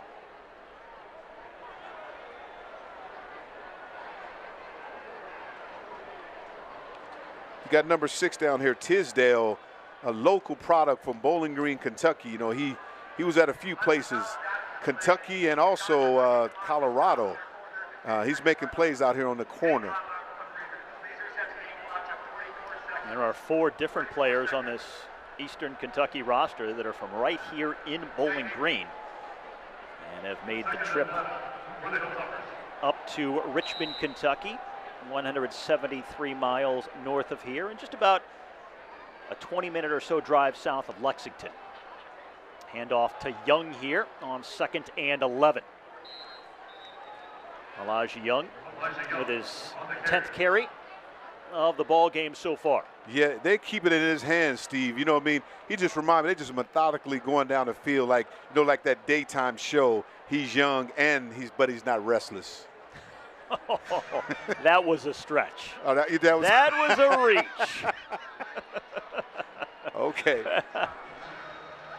Well, that's okay. I mean, not everyone lands. And that'll take us down to the end of the 2nd quarter. Halftime here at Houchin Stadium.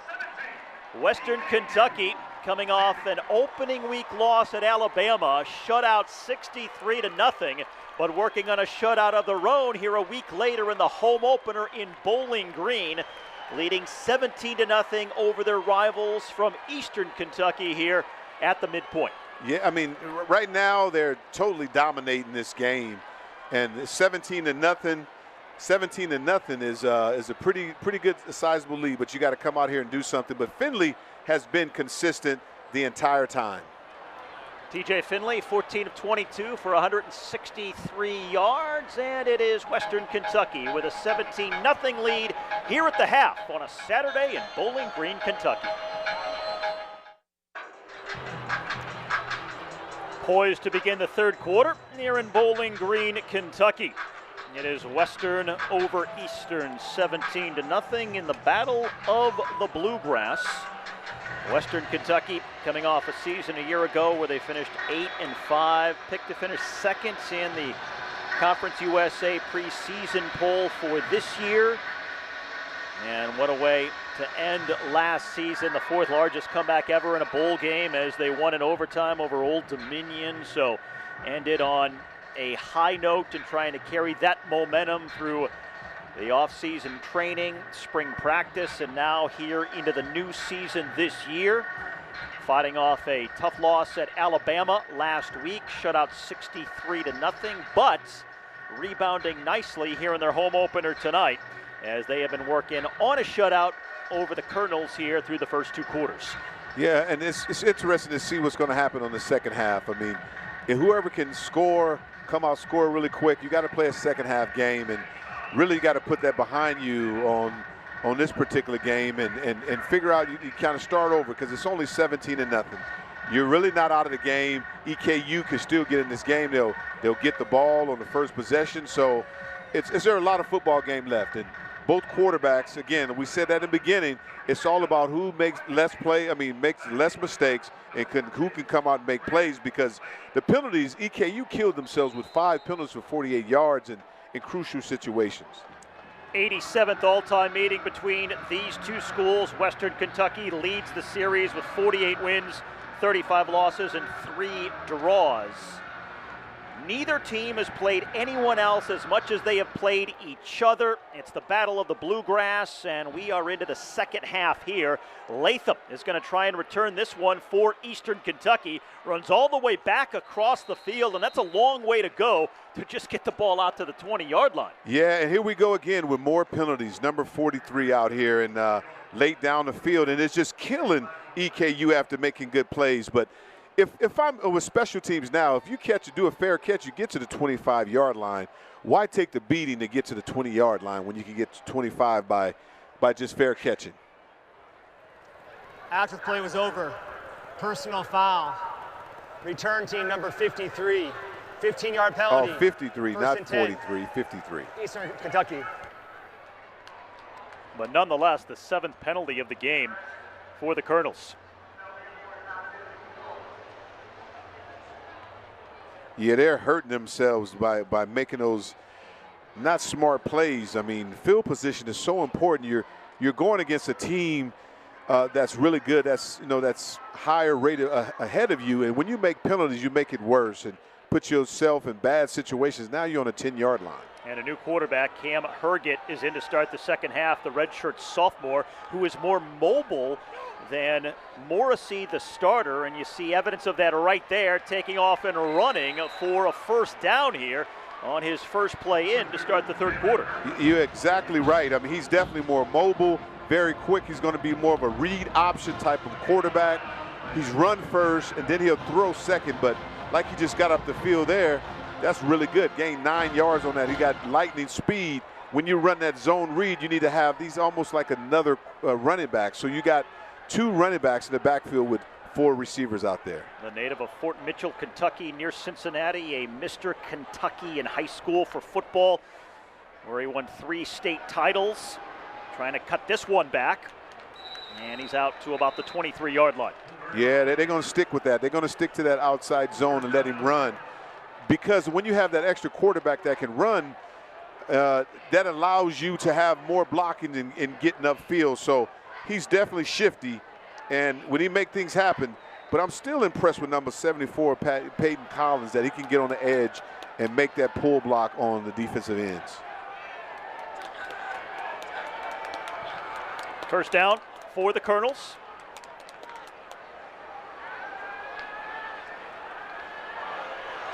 Look to throw that time from the pocket, but again has to tuck it and run. And he steps out of bounds at the 28-yard line. Yeah, Coach Summers said he forms a problem because when there's no one to block, there's no one that's responsible for the quarterback. When he gets in space, he can make you miss. He's not looking to throw first. He's looking to get that ball up he's trying to look to run first when he gets his option. He's going to put the ball down and get upfield when it's possible. So you're going to have to spy him with some linebacker or someone on defense. Eastern Kentucky had their highest ever point total in program history 2 years ago. They averaged close to 500 yards per game last year. Some difficulty with the handoff here on second down. And as a result, they're going to face third and long. Yeah, so I mean, when that read option happens, he's got to make sure he pulls that. He could pull that play instead of giving to the running back Latham on that one. That was always, the defense was there to make that play. Anthony Brackenridge, the tackle on that last play. Now 3rd and 8. And you have to be careful here too. EKU needs to make something happen. The receiver's going to have to win because Coach Summers like to bring pressures, but they're not lined up in the right. He needs to call a timeout because they're in a bad spot. And indeed, the Hilltoppers do get a timeout here.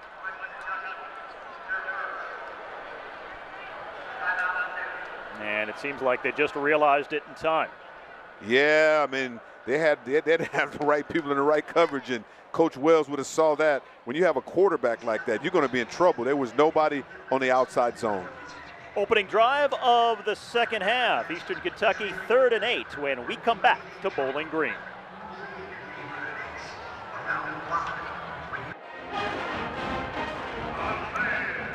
Well, Eastern Kentucky 3 of 8 on 3rd down here tonight, and they face 3rd and 8 here in the opening drive of the second half.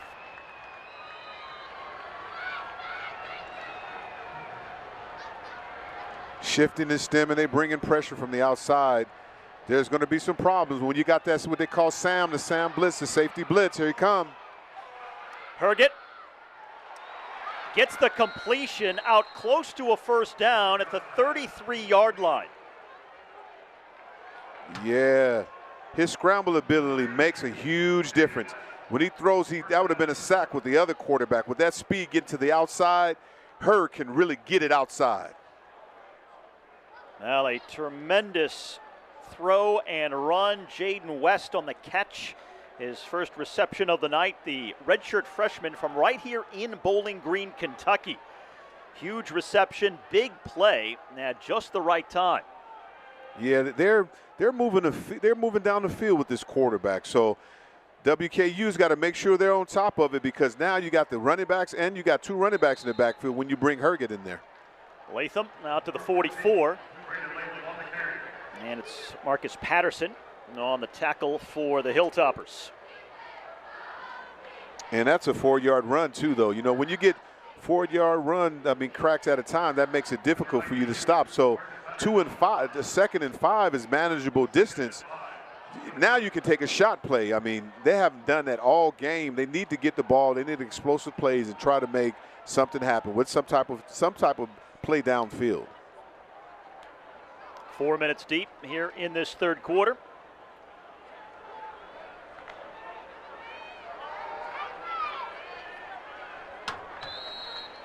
And that'll go for a couple. Braden Latham again on the carry. And the sophomore with his 9th carry.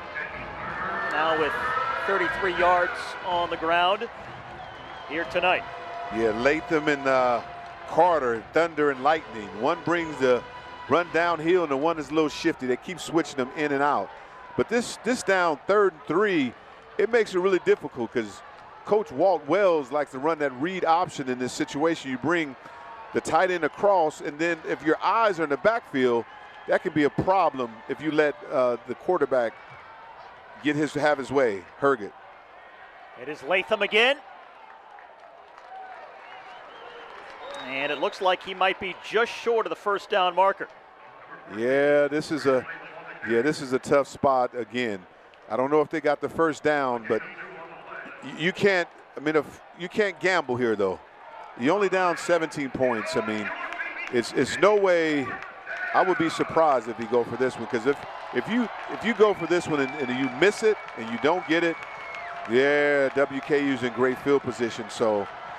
Well, this is 4th and a long one. Long one. I am surprised, though. I don't believe it. I just don't believe it. This is more eye candy to me. Maybe trying to draw him off sides. They're going to run it. Latham up the middle, and he has got the first down. Out across the 45-yard line. So they said, we're going to take our best shot up the gut. Yes. So, that was really good. I mean, that's a huge gamble. I mean, I guess you have to when you're trying to have possessions. Well, that's 2 big conversions in this drive so far. Earlier it was a 3rd down pass play. Now on 4th down they run it to keep the drive alive. This is still the first drive of the second half. Western Kentucky yet to touch the football here in the third quarter. Herget up the gut to midfield. Darius Thomas up there making plays again. He's been consistent all game. I mean, he's making tackles left and right here. Leading tackler for Western Kentucky tonight, the redshirt sophomore from Miramar, Florida, who missed all of last year because he was injured. So it's a huge boost to have him back for this season. Makes such a difference on this defense for Western Kentucky.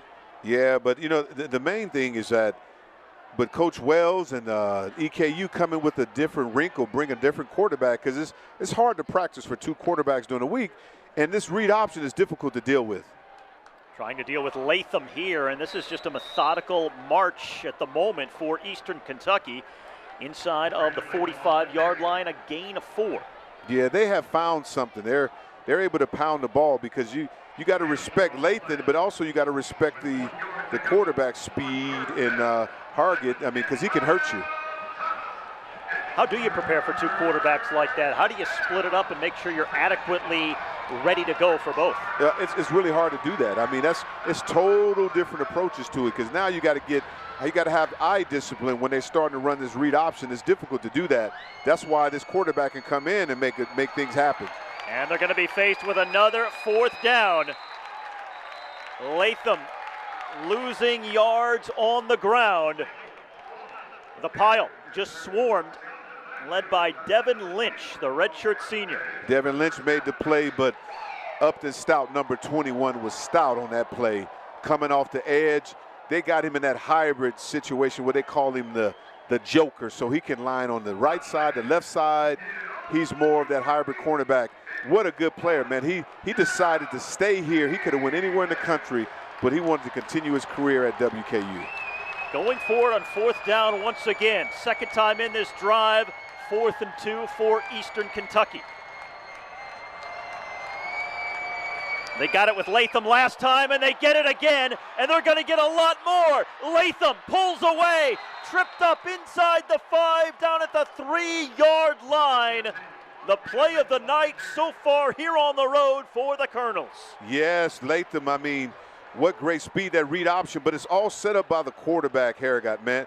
That's a whole different scheme when you bring that kid in, because you got to respect his speed, and you got to respect that offensive line, because now they go from regular blocking to zone blocking, and that it's hard to prepare for both.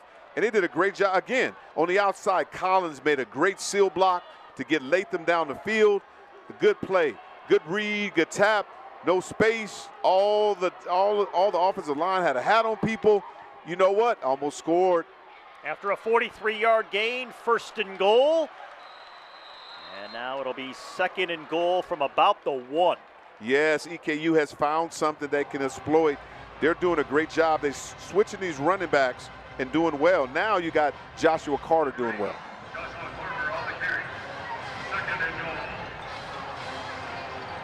The 15th play of the first drive of quarter number 3 coming up here.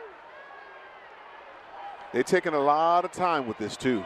Inside of 5 minutes already left to go in the period. Eastern Kentucky looking to crack the scoreboard here for the first time tonight on the road in Bowling Green. And the handoff to Carter, and it looks like he might have lost a yard.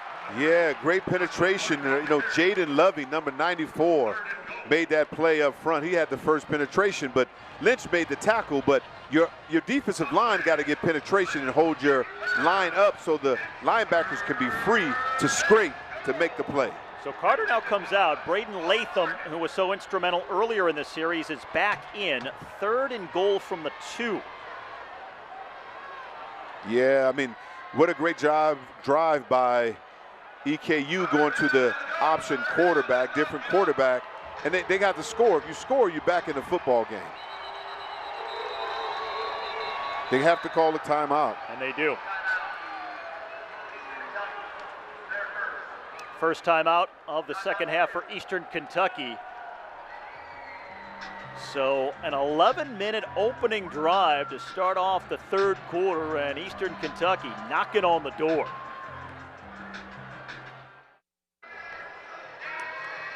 So as we come back, it is 3rd and goal for Eastern Kentucky from the 2. It's the 16th play of this drive. They've only thrown the ball one time during the course of this drive as they look to get on the scoreboard for the first time here tonight, trailing 17-0. Yeah, it's making it really difficult for WKU because the first half they was man-to-man blocking. Now you got to go zone blocking. Now you got to, the quarterback is able to read wherever to go and give it to the running back or give it to keep the ball. It is Latham. Knees down first. No indication. It looks like he is down just shy of the goal line. So it is going to be 4th and goal from inside the half-yard line. So just inches away. Yeah, you got to kick a field goal to get. You got to get on the board. And that's exactly what they're going to do here. Yeah, Latham was a workhorse on that play. Coach Wells they've seen something out there, but you got to be really careful because you got the this is fake coming. You got the quarterback, the snapper. I don't believe this. I smell a rat. I smell it. Well, he hits the upright and misses wide to the left. Patrick Nations, the redshirt senior, preseason All-American and All-Conference pick, who led all of FCS in field goals per game a year ago, and he misses as short a field goal attempt as you can possibly have. You know, the problem maybe it was too close, and he thought it was a chip shot, and he panicked and rushed it and made a mistake. And a player down for Western Kentucky as we step aside, and is still Western Kentucky working on the shutout here at home. Jaden Loving was the player down for the Hilltoppers. He's currently being helped off the field and really walking slowly and gingerly. Yeah, that would be a big loss there, Steve, if he's gone. And now, believe it or not, with 3:07 left to go in the third quarter, Western Kentucky is on offense for the first time in this second half. The Colonels had a 17-play drive that ate up just about 12 minutes, and still they came up empty with no points. And the Hilltoppers have been sitting on that sideline just waiting offensively to get back in the game, and you see that they are frisky and fresh and ready to go. Yeah, fresh legs by Elijah Young. He's running all over the place. Hey, Elijah Young, what we call that with Finley is more of a check down to the running back. And when linebackers are looking for the run inside, their eyes go inside, and great pass by Finley seeing him out. I think he's been so consistent this entire game. The whole game was about what quarterback plays well, and I think Finley has dominated. He's 15 of 23 for 182 yards. Big gain here with the catch to Keyshawn Johnson. Another first down and close to the 25-yard line. 2 plays and 2 huge gains for this offense of the Hilltoppers. Keyshawn Johnson, number 0 in the program, but number 1 in your heart, making plays over the middle for his quarterback, making yak yardage after the catch. He was a 3rd-team All-American at Alabama State. And they are marching in a hurry. Moore say, Coy Moore say, give me more. Went up high for the ball, making catches, but really impressed with getting that ball up and down the field. Give the ball to Elijah Young for another play, another score. This is the quickest drive we've seen all night from either team. Keyshawn Johnson on his 2nd catch of the drive. He's hauled out at just about the 2-yard line here. I know you wanted to call it the big Corvette, but they're looking real quick and small. Little red Corvette outside the number 0, Keyshawn Johnson. Keyshawn Johnson, 1st-team All-Conference during his year at Alabama State. Native of Birmingham, 3rd-team All-American, and now 2nd down and goal. Yeah, the warp speed, and now you got options to go anywhere. Finley, quick throw, looking for Musa Berry, but Berry hadn't even turned around. Yes, defended by local product there. I mean, he had great coverage on there, making some plays down the field. And when you got corners that can cover, you can do a lot of different things with Vito Tisdale out there. Now they picked up about 70 yards in 3 plays, but now down to 3rd and goal here from the 2. Yeah, giant personnel where you got another tackle and a couple of tight ends in there. And Young is going to be stopped for no gain. It's going to be 4th down.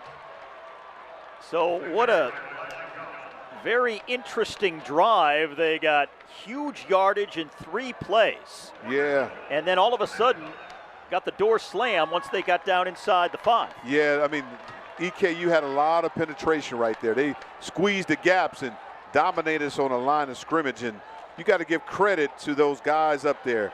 Darian Baker, Frank Lee, Kyle Kelly. And then you know what? Also the outside linebacker's been making some plays.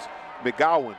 On 4th down, Finley tries to make a play, and he had a touchdown that is dropped at the goal line by Hart with 19 seconds left to go in the period. It makes it difficult that, man, you can get, he broke our heart on that play. What we call a spider too wide banana, because you put the running back in the flat, corners, the tight ends on a corner route, nobody's covering. That should have been a touchdown. George Hart with nobody within 10 yards of him, and he couldn't hang on. And that is really the 2nd time they've been in the red zone with a pass that should have led to a touchdown that was not caught. And all of a sudden, here we are with 19 seconds left to go in the quarter. 1 possession for each team in the period, and both have been very different series for vastly different reasons, but both ending in the same way with no points. Yes, and they're going all the way down, and right there, that broke our heart on that one, with that making that play. He wanted to make plays, but that was very difficult to go that far and not score. Morrissey back in at quarterback here for this 2nd drive of the 2nd half for Eastern Kentucky. And they'll get 2 on the carry. And this should take us to the end of the period. Anthony Johnson Jr., the senior on the stop for the Hilltoppers. Anthony Johnson on great penetration, coming off the edge with speed. Well, basically just 1 series for each team in that 3rd quarter, and it's quickly on to the 4th. Western Kentucky shut out last week, but pitching a shutout of their own here tonight in their home opener on the Hill, leading 17-0.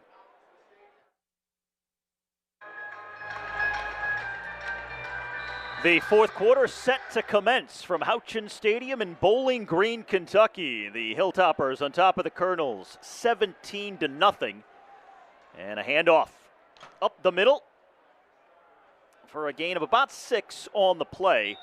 For Eastern Kentucky, this has been a difficult venue to play over the years. The last time they won here in Bowling Green, it was 1998. Western Kentucky has won 7 of the last 8 meetings between these 2 rivals in this battle of the Bluegrass. And at this point, Terry, is there a path back into this game with only 1 period left for the Colonels here on the road? Yeah, they got to continue to run the ball, but they put Morrissey back in the game, so that's got the defense looking at a different eyes. But right now, I think the problem was with when they were going against the other quarterback, but they can defend. They're okay with defending Morrissey because he don't move as well. The problem was with Harrogate. Well, completion to Caleb Schlatter, the redshirt sophomore tight end, but a flag on the play. His first catch of the night, the native of British Columbia and transfer from South Alabama. Illegal touching, offense number 89 was covered up. Lots of down at the previous spot. It's 4th down. My penalties have just piled up and really been a dagger here tonight for Eastern Kentucky. Exactly. The penalty he was uncovered downfield. He was on the line of scrimmage. He should have been off the line of scrimmage, and that's when the problem occurred. But I'm surprised that they moved quarterbacks because they weren't able to stop Cameron Harrogate, but all of a sudden you put Morrissey in, and now you can play a different defense. It relaxes the defense. Now you're in a situation where you backed up with EKU that you can run a touchdown because now everybody on the WKU is on the line of scrimmage, and when you hit a line drive like that, that's a return for a touchdown. If you outkick the coverage, you pick it up. Now, Katie Hutchinson is going to have to let it go, and that turns out to be just about the best possible scenario for Eastern Kentucky, as they're going to force the Hilltoppers to start from their own 30. Just over 1 minute deep here in the final period from Bowling Green. All Western so far trying to close out their first win of the season. Now, Eastern Kentucky has had the ball for almost 9 minutes more than the Hilltoppers in this game, but they don't have a single point to show for it. And now it's the Hilltoppers on offense for the first time in the fourth.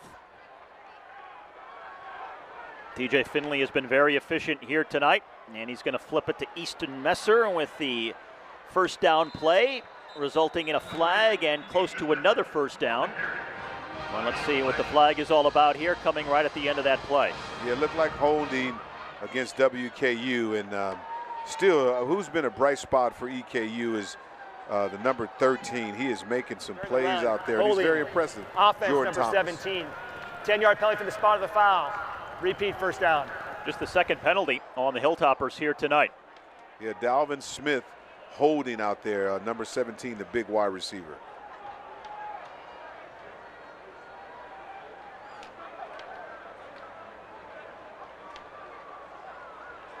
TJ Finley last week in the loss at Alabama was 18 for 31 with 2 interceptions. So far tonight, 18 of 28 for 245.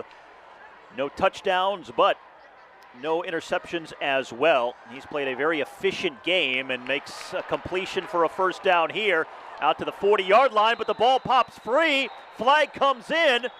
Eastern Kentucky thinks they have it, and they do. Yeah, he fumbled on that at the end of the play, but there was a flag. There's a flag out there. Great pass by Finley. You got to put that ball away, tuck it away.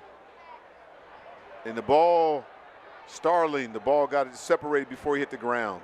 And to make Starling, the native of Nashville, redshirt junior who played at Virginia for 4 years.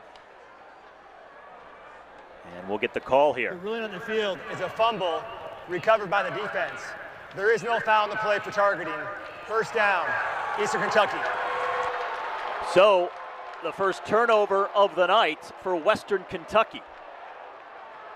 Yeah, that's a huge break for EKU there. And on that side of the field, when you're making plays, great hit, great play, great recovery. Now they're back in the football game, but they can't be so methodical. You got to take a shot after you have a turnover. They call that play sudden change in practice. When you practice that sudden change. So when the offense gets the ball after turnover, you got to look to score. Well, the Hilltoppers are just allowing Eastern Kentucky to hang around here at a point in the game where they could really be working on the clock. But now the Colonels getting the ball back here with 13.5 minutes left to go after the first turnover of the night by the home side. And you got your throwing quarterback in here, so they got to be really careful. Morrissey is back in here. Morrissey 6 of 11 for just 45 yards through the air so far this evening. And you got Cameron Hergot out there. Looked like he's playing receiver. Is it a double reverse coming? Look, a little trickeration or something? Number 2. Indeed it is. Herget takes the ball, but he's going to lose a ton of yards back into EKU's own end. Nobody on the Hilltopper defense was fooled that time. No, you can't fool the coach. The eyes are in the right place. What number 2 playing receiver out there? He looked like he wasn't even lined up in the right stance. That's looked obvious. Great play by the defense, swarming and seeing what's going on. They try to do a double reverse to Herget to make some plays and make people miss. So 2nd and 20 now after the loss.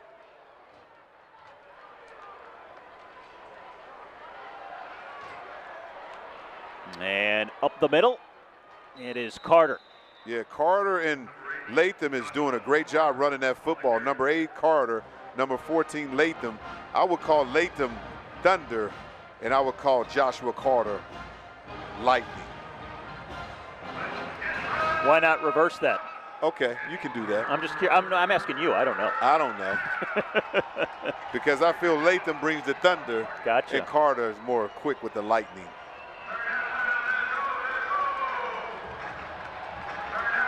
Third and 10 from the 42 of the Toppers. And Carter is caught in the backfield. A loss of 5 for Joshua Carter.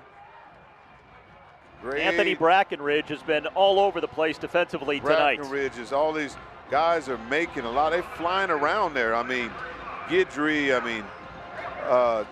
who was that? Zach Edwards, too, was over there on the play. So great penetration. But when you change quarterbacks, you can't fool. When they had Morrissey out there, they know he's not going to run, so you penetrate. If you would have had Cameron Herget out there, they would believe it, but they're not going to believe it when Morrissey's out there trying to run the football in the spread option. Another line drive punt from Jacob Baker. And a touchback here with 11:27 now left to go. Now Western Kentucky has allowed the Colonels to stay in it, but the defense has come up big when they've needed it and still working on the shutout. 11.5 minutes left to play. No scoring so far in the second half. All 17 points came back in the first 2 quarters. And Western Kentucky back on offense. TJ Finley, the native of Louisiana, who set a record last season for passing yards while at Texas State. And on this handoff, he allows L.T. Sanders to go back to work, gain 21 yards and a first down for the Hilltoppers. 21 yards. He said, "You think you guys are the Colonels? I am Sanders. Colonel Sanders making that play, toting that ball, making things happen." I'm expecting something with Keyshawn Johnson. We haven't heard from him in a while. 5 catches for 101 yards right now.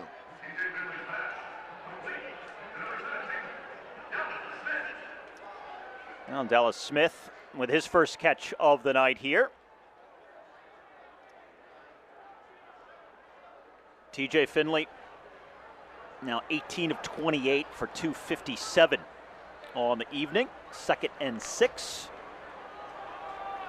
We'll keep it on the ground with Sanders. And a flag comes in after a short gain. Yeah, look like there's holding too. Both teams are shooting themselves in the foot. After they make huge plays, then you come out with some type of holding play. Holding offense. A very uneven performance 10-yard on both sides in a lot of ways down here tonight. Remember, for Western Kentucky, they have 53 new players this year. 24 on offense, 23 on defense, 33 transfers coming in, and 20 true freshmen. And this is game number 2 for this entire crew. Yeah, I mean, you see that holding on the outside, and that was obvious on that play, number 79, Blake Austin. And you cannot make that play. You cannot do that and grab people. Coach Helton was talking about how it's important, like when the lights come on, who makes plays or who choke under pressure. But right now, you got to have a big play by one of your playmakers. Keyshawn Johnson has been really great. You got to look to somebody to make some plays. On 2nd and 16. He gets some of that back. A 6-yard gain. Dalvin Smith again with his 2nd reception on this drive. But still 3rd and long here. And they need to get to the 49 of Eastern Kentucky to pick up a first. Yeah, you got Ethan Messer in here. I mean, they like to throw that crossing route to him because when you have 2 deep safeties, if he goes across, he can get that first down if you throw him the ball. And over the middle, wide open is Easton Messer, the redshirt sophomore, a big 3rd down conversion. He's had himself a night, and the Hilltoppers keep it rolling with a gain of 21. Yeah, that plays over the middle.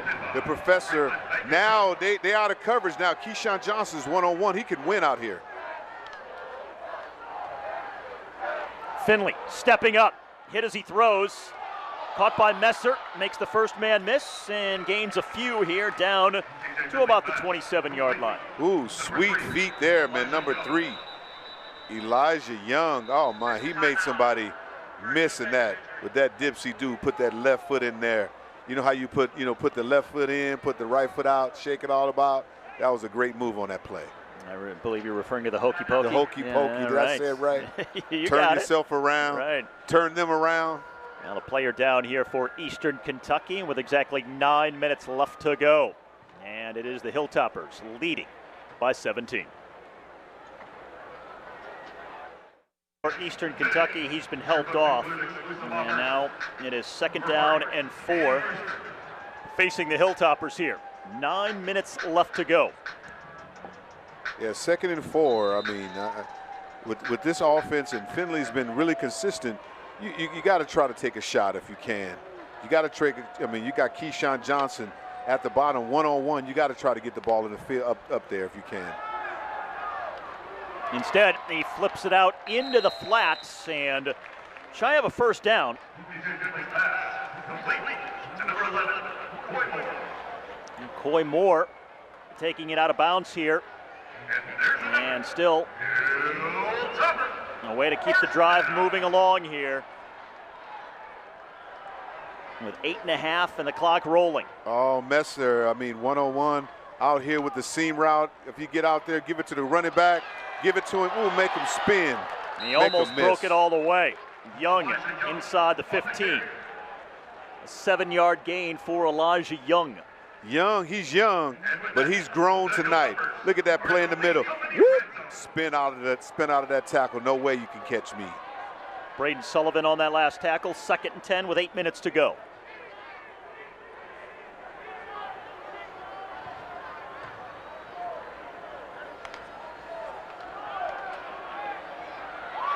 And that's going to be caught by Messer. Stays in bounds. He's inside the 10. Clock continues to roll, and it's a 1st down.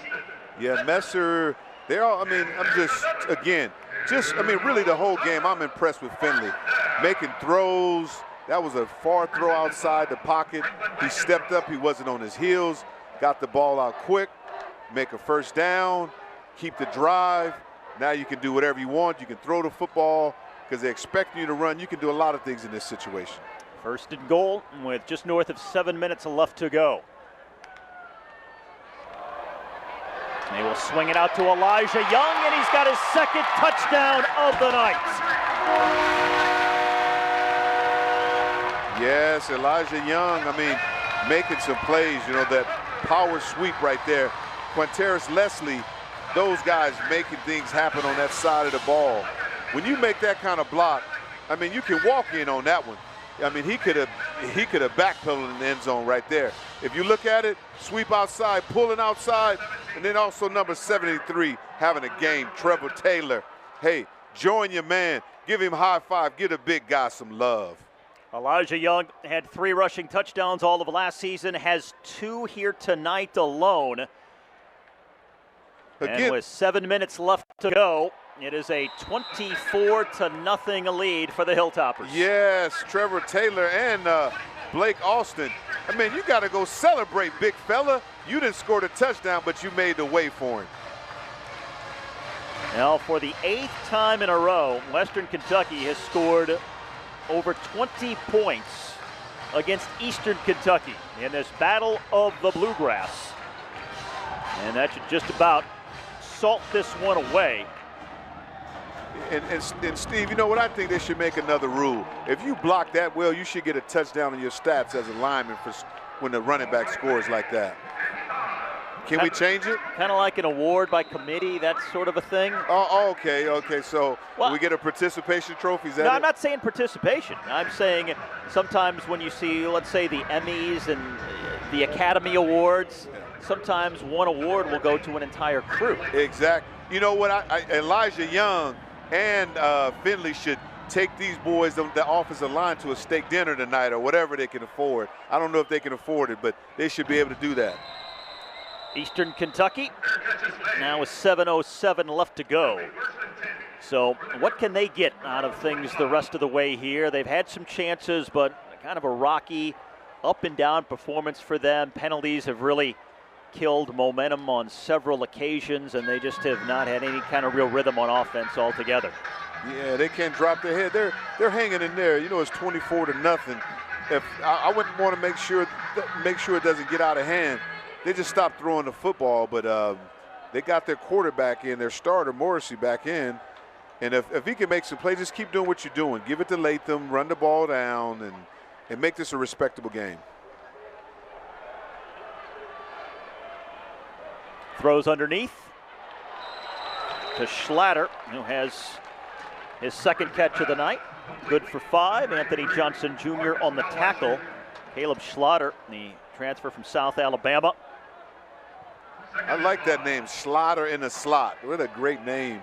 What a great receiver name. So making plays. It seems like they should go. He's uncovered now. They should go back to him. And this time they find Marcus Colwise, the freshman from Georgia. 8 yards and a first down. Good, yeah, good play. Good recognition by Matt Morrissey, seeing a receiver uncovered. What a receiver uncovered means there's nobody over him. You just turn around and look for the ball quickly. And with all of the talent and the balance to this offense for Eastern Kentucky. Holding looked like it there to me. Number 74 got it. He didn't get away with that one, big fella. I've been saying the praises to you all day, Peyton Collins. You got caught, buddy. Now the catch is made by Jacob Dixon, but it looks like it'll be coming back. Peyton Collins, they called him on that one. He tried to fake it like, you know, when you're a big guy, hey, I didn't do that. My hand wasn't in the cookie jar. You didn't see that. Yeah, you got caught, buddy. Now the worst thing you can do is put your hands up, because then you call attention to yourself, right? I didn't do it, but now you see I did. Ineligible player downfield, number 71. That penalty is declined. Holding, number 74. 10-yard penalty from the previous spot. Repeat first down. You know, he's looking like, you know your kids like hey, did you take that out of the cookie jar? Oh, no, I didn't do that. Exactly. Obvious. Pull him. He got beat. Grabbed him. Pulled him by the jersey. Number 92. He pulled him. And who did he get by the jersey? Marcus Patterson got pulled by Collins. So half a dozen minutes left to play. And when you consider just how balanced this Eastern Kentucky offense is, multiple threats in the running game, several receivers in the passing game, hard to believe that they've only scored 1 time so far through the first 2 games of this season. Being shut out here on the road tonight as Morrissey just tosses this one into the sideline. Their only scoring drive was a 14-play, 75-yard drive at Mississippi State last week, where they scored on a 9-yard touchdown pass with 3 seconds left to go in the second quarter. And so far, they've come up empty here in their second consecutive road game to start the season. Yeah, I mean, but they're going to be tough in their conference. It's not the X's and O's, because they got those. It's the Jimmies and Joes. WKU just got better Jimmies than their Joes. Could probably use some Timmies maybe to help out. Get some kind of offense from someone. They get a lot, get a few more. There go Lathan. There's a Timmy. He's making some plays today. He's doing everything he can to keep them in this ball game. 15 touches for 85 yards, not bad, averaging 5.7 yards a carry. And he's been their most prolific pass catcher so far tonight, coming out of the backfield. But 3rd and 7 now with 5.5 to go. And then they went away from number 80. He was making Jacob Dixon a big target. You got to get him the football. I mean, one-on-one with small cornerbacks, you just got to take advantage of it. So he's one of those Jimmies, and we have a smaller Joe, so get him the ball.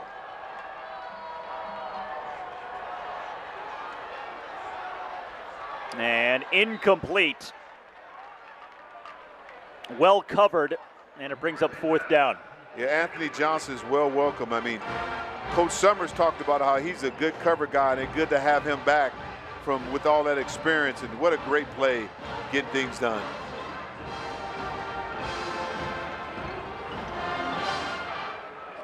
So Baker coming on to punt with 5 minutes left to go. Hutchinson back once again for Western Kentucky. Yeah, EKU better get careful. They're not blocking it correctly. They got lucky on that one, because I see a couple of gaps that wasn't blocked. Merry Christmas to EKU on that one. Western Kentucky working on their 4th consecutive win over the Colonels of Eastern Kentucky, and trying to beat their in-state rivals for the 8th time in their last 9 meetings. 24-0, led by quarterback TJ Finley, who has been very solid tonight. 24 of 34 for 310 yards. Finley has played at some high-level offensive schemes over the years, set a record for passing yards at Texas State last year, but prior to that, he was at LSU, he was at Auburn, almost won the Iron Bowl for Auburn back in 2021, had it not been for a last-second Bryce Young drive, as Alabama was able to come away with a thrilling victory. But TJ Finley has been around the architecture of some very sophisticated programs, and you're seeing how that translates into his performance for this Hilltopper program here tonight. Yes, I mean, he's going to be big time for this WKU program. It's just, I mean, you couldn't really see it against Alabama, but tonight you can see his ability and athleticism and accuracy that's making a difference. He's reading well, hitting his players and going deep, throwing nice darts. And he finds Keyshawn Johnson with another dart here. Johnson has had a huge game. The junior from Birmingham, Keyshawn Johnson, continues to pile up the receptions. He has been the most prolific target through the air for Finley here tonight. That's his 6th catch of the evening, and he's gone over 100 yards receiving. Yeah, I mean, I would stay with him. Him and Keyshawn Johnson has got some magic going on. I see he brought him down to come look at him again. Get the ball in the air if you want to. Instead, it's on the ground and working on some clock here. I guess they don't want to listen to me. Great job by Jalen Hampton. He haven't had a lot of playing time, but great job today. And some pushing here in the secondary. 3 flags on the field. And it looked like EKU's starting to lose a little composure.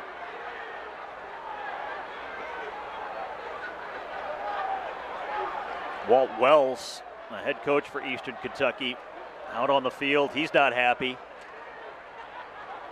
Yeah, because those penalties are really wearing them out. I mean, if you think about it, that's really a big story of the game, too, all these penalties. I mean, it's penalties, 8 for 72 yards, and it could be 9 for, we don't know how many yards that would be. Close to 100 yards in penalties, that's incredible.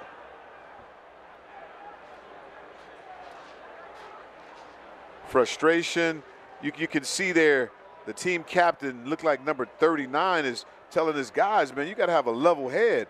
Sullivan is telling the other guys. After hey, the play was over, unsportsmanlike conduct, number 13.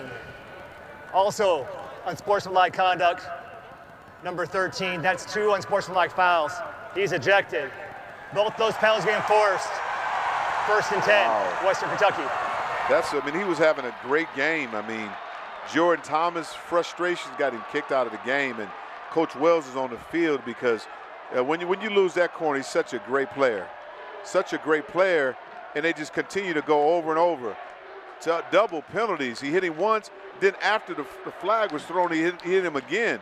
You cannot lose your composure, Jordan. You had a great game, and then all of it great. Jordan Thomas, then you lose your mind, and then you get kicked out of the game. Not good. Leading tackler for the Colonels here tonight, and he is tossed with 3.5 to go. And they're going to be walking this one off for a while. 30 yards worth of penalties here, all the way down to the 23-yard line of Eastern Kentucky. The final blow on a very frustrating night for Eastern Kentucky here on the road in Bowling Green.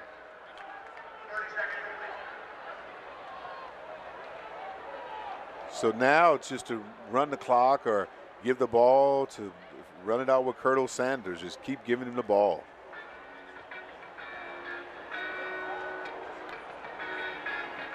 Well, a resounding response after last week's one-sided shutout at Alabama. Beaten 63-0, but Western Kentucky a week later in their home opener about to pitch a shutout of their own. Yeah, it's getting a little chippy out there. I see Evan Wimberly waving over at their EKU sideline. They got to really be careful, keep their composure, because at the end of the game, you don't want to get in trouble here.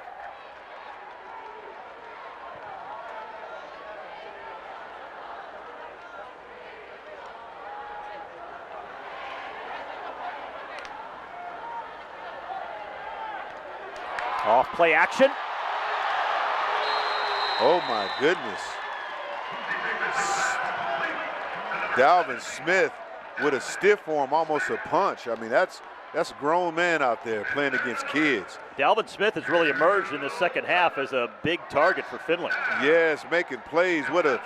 It's unbelievable on that one. He tried to grown man him on that one, tried to take one hand and push him out. Great catch, great play, making plays. Coach Helton is trying to score. He's trying to set a tone to let Coach Wells and the rest of the EKU staff know that, you know what, you got lucky. Now we're trying to score and put it down your throat. First down, taking a shot, corner of the end zone. Messer makes the catch, but he is out of bounds. This is really going to turn into a big-time rivalry now. Coach Helton is not letting up, even though he's winning. He said, I'm trying to score. You know, I'm throwing a fade route. Finley going to get the ball in the air. Forget running the ball and run it out. We don't holding up the score. We're trying to score touchdowns. Oh, close. Foot out. And right foot was on the white line. Messer, though, has had a terrific night. Easton Messer with 4 catches for 47 yards.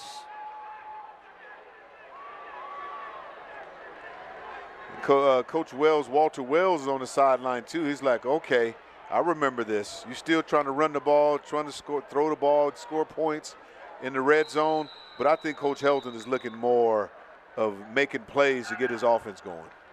And a timeout taken by the Colonels. So do you think there is anything that borders on the unsportsmanlike from Western Kentucky in their play calling and their philosophy here down the stretch? No, no such thing. Hey, I mean, if you want to wear the right white jerseys and we're supposed to wear white jerseys, I'm turning up the heat. We got to wear red. You know what? I am not slowing down. You know what? I might score as much as I can on you, because it's a competitive situation, and you got to still work on your offense. I mean, no one wants to let up. You're only up 24-0. It should have been a blown out. He's trying to make up for the lost time. And you could make up for also the points you probably left on the board as well, right? I mean, you had a couple of dropped passes that looked like they were going for sure touchdowns. So there's 2 touchdowns they would have most likely had routine passes been caught. So yes, kind of playing catch up here in that regard on the scoreboard late. Yeah, and you're in the red zone too. You're only 4 for 7. You're not like perfect. So he figured, like, you know, I'm gonna go through get the whole offense. I'm not letting you guys off easy. If you want to wear the whole thing, they didn't really worry about it. If you want to wear the white jerseys, you want to go against that, and we're going to put the red jerseys and continue to go score points on you.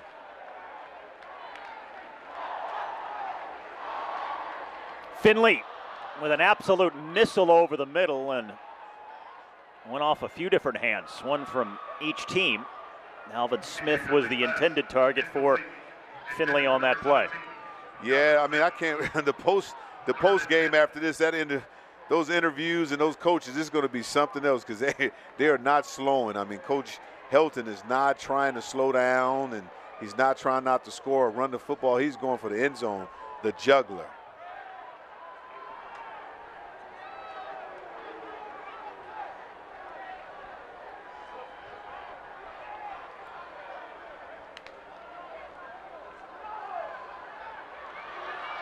Got to go. Has to dodge a helmet, and he fires a strike to Dalvin Smith, back of the end zone. His first touchdown of the season. A 12-yard strike for TJ Finley.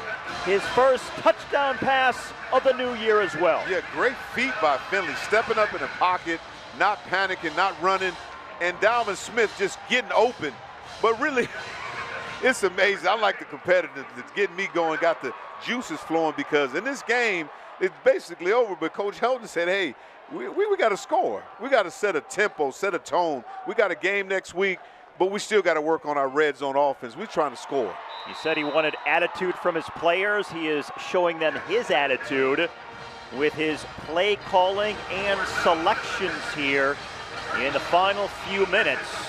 Out to a 31-point lead with 2:38 left to go. You know, like Steve, you talked about how, I mean, the sportsmanlike, I mean, you're playing football. I mean, I mean, they're trying to practice what they do, and all this rivalry going on, they're trying not to let up.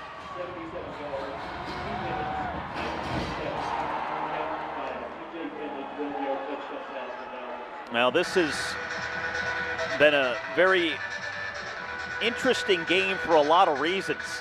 The ebb and flow has been back and forth in a lot of ways, but Eastern Kentucky has been their own worst enemy with the penalties, with some curious play calling at times. They've tried to incorporate two different quarterbacks, but for Western Kentucky, they haven't played a perfect game, but this is certainly making a statement and coming back from last week's loss at Alabama with a thumping of your rival here in your home opener. Yeah, you know what? I guess they feel that way. They got beat up by their big brother last week, so I'm the big brother this week. I'm the second brother, and you're the little one. Yeah, the Crimson Tide didn't take their foot off the gas. Exactly. So we're going to keep ours down as well and keep it pinned to the floor. And again, I think they're upset that they have to wear the red jerseys. Yeah, that was the big story coming in. It was planned as a whiteout game here for the home opener. All of the fans wearing white. They gave out the white hard hats, and the team was going to be decked out in all white. But it's Eastern Kentucky, though, wearing the all white, and the Hilltoppers in the red jerseys instead. Exactly. You can go ahead and wear white. We got red for fire because we're going to keep going. We're going to turn the heat up on you every time. I think that's what Coach Helton is thinking. Morrissey handing off, and Carter across the 30. 7-yard gain. Yeah, that's a bright side there is Carter there. I mean, those running backs are really doing a great job. I mean, they're averaging 5.7 is Latham. Carter's averaging 4 yards a carry. So if they can bring something positive out of it, they did run the ball really well. Joshua Carter from a very football-minded family. His father and two brothers all played college football, and his one brother Michael was drafted by the New York Jets. And they're going to take this down to the 2-minute timeout as we work our way towards the end of the home opener on the Hill. And it's all Western Kentucky. The Hilltoppers up by 31 on Eastern.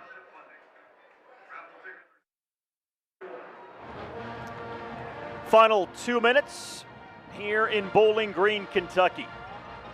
Western Kentucky on top of Eastern 31-0. About to add to their all-time series lead over the Colonels. This is the 87th all-time get-together.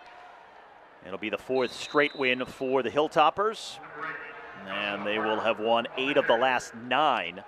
Interestingly, though, they haven't met a lot recently. This is only the second time they've played in the last 16 years, and the first time since 2017.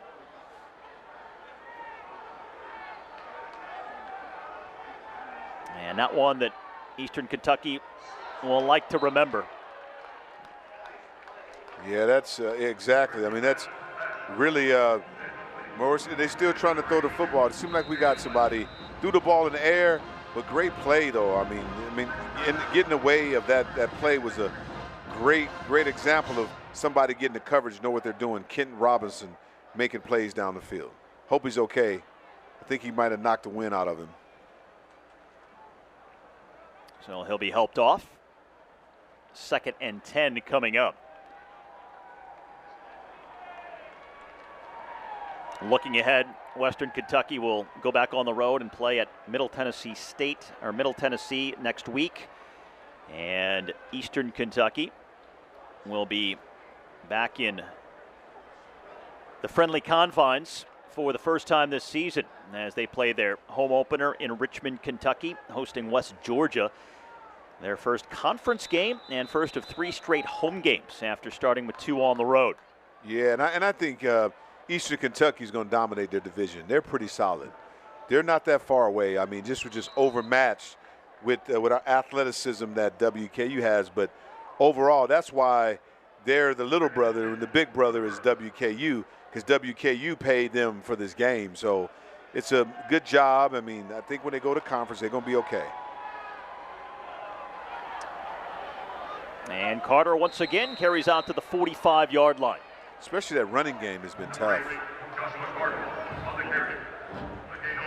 As far as Western Kentucky, head coach Tyson Helton should no doubt be satisfied with the response after being shut out at Alabama last week, trying to hang on for a shutout here tonight in the home opener. And looking ahead, in terms of the forecast this season for the Hilltoppers, as Ward is being helped up here, you look down the road, what kind of season do you see for this Hilltopper squad as they'll emerge from this game tonight with a record of 1-1? Right now, the toughness, they showed a lot. Again, I don't know, I keep going back and forth. The key to me in talking to Coach Helton during the week is if you see Finley play like this, WKU has a chance. When the quarterback is consistent, don't throw him, haven't made a lot of mistakes, methodically drive down the field because the defense is going to make plays. But if the quarterback can be consistent and get it to his playmakers, that's going to be a big deal. So that was a huge bonus for WKU tonight. And it's going to be hard to beat them, even in conference. If he continued to have quarterback play like that, they can beat a lot of teams. TJ Finley has played the entire game offensively for Western Kentucky. Last week, Caden Veldkamp, the redshirt sophomore from right here in Bowling Green, did play against Alabama, was 4 of 9 in the air.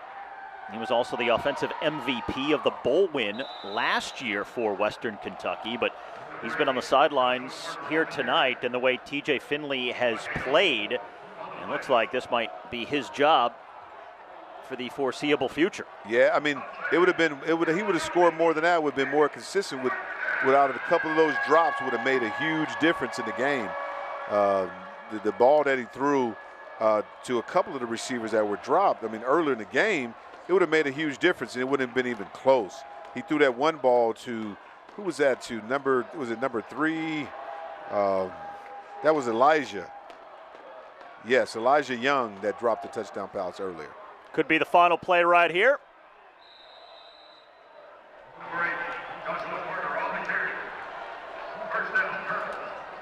It is a first down, so inside of 2 minutes, the clock stops.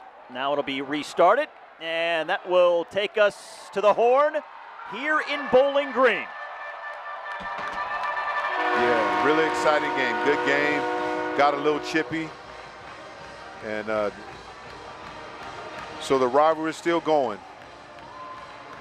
87th edition of the Battle of the Bluegrass. And here tonight, it is Western Kentucky with a thumping of Eastern Kentucky. The Hilltoppers over the Colonels by a 31-0 score. Yeah, an incredible game. I mean, it was really difficult early. It came a little slow, but it got out of hand in the fourth quarter, and WKU was able to score and dominate later. What will the Hilltoppers build on the most from this game? And then when you look at what happened last week in being shut out by Alabama to now shutting out Eastern Kentucky here tonight, how do you process these first 2 weeks as you build a plan for the future? Yeah, you can build it for the future because they had 467 total yards, and then also the defense made plays. So it was a win by committee. Both sides dominated, and it gave them some little courage to go into conference play. It is the 201st all-time home win for the Hilltoppers of Western Kentucky.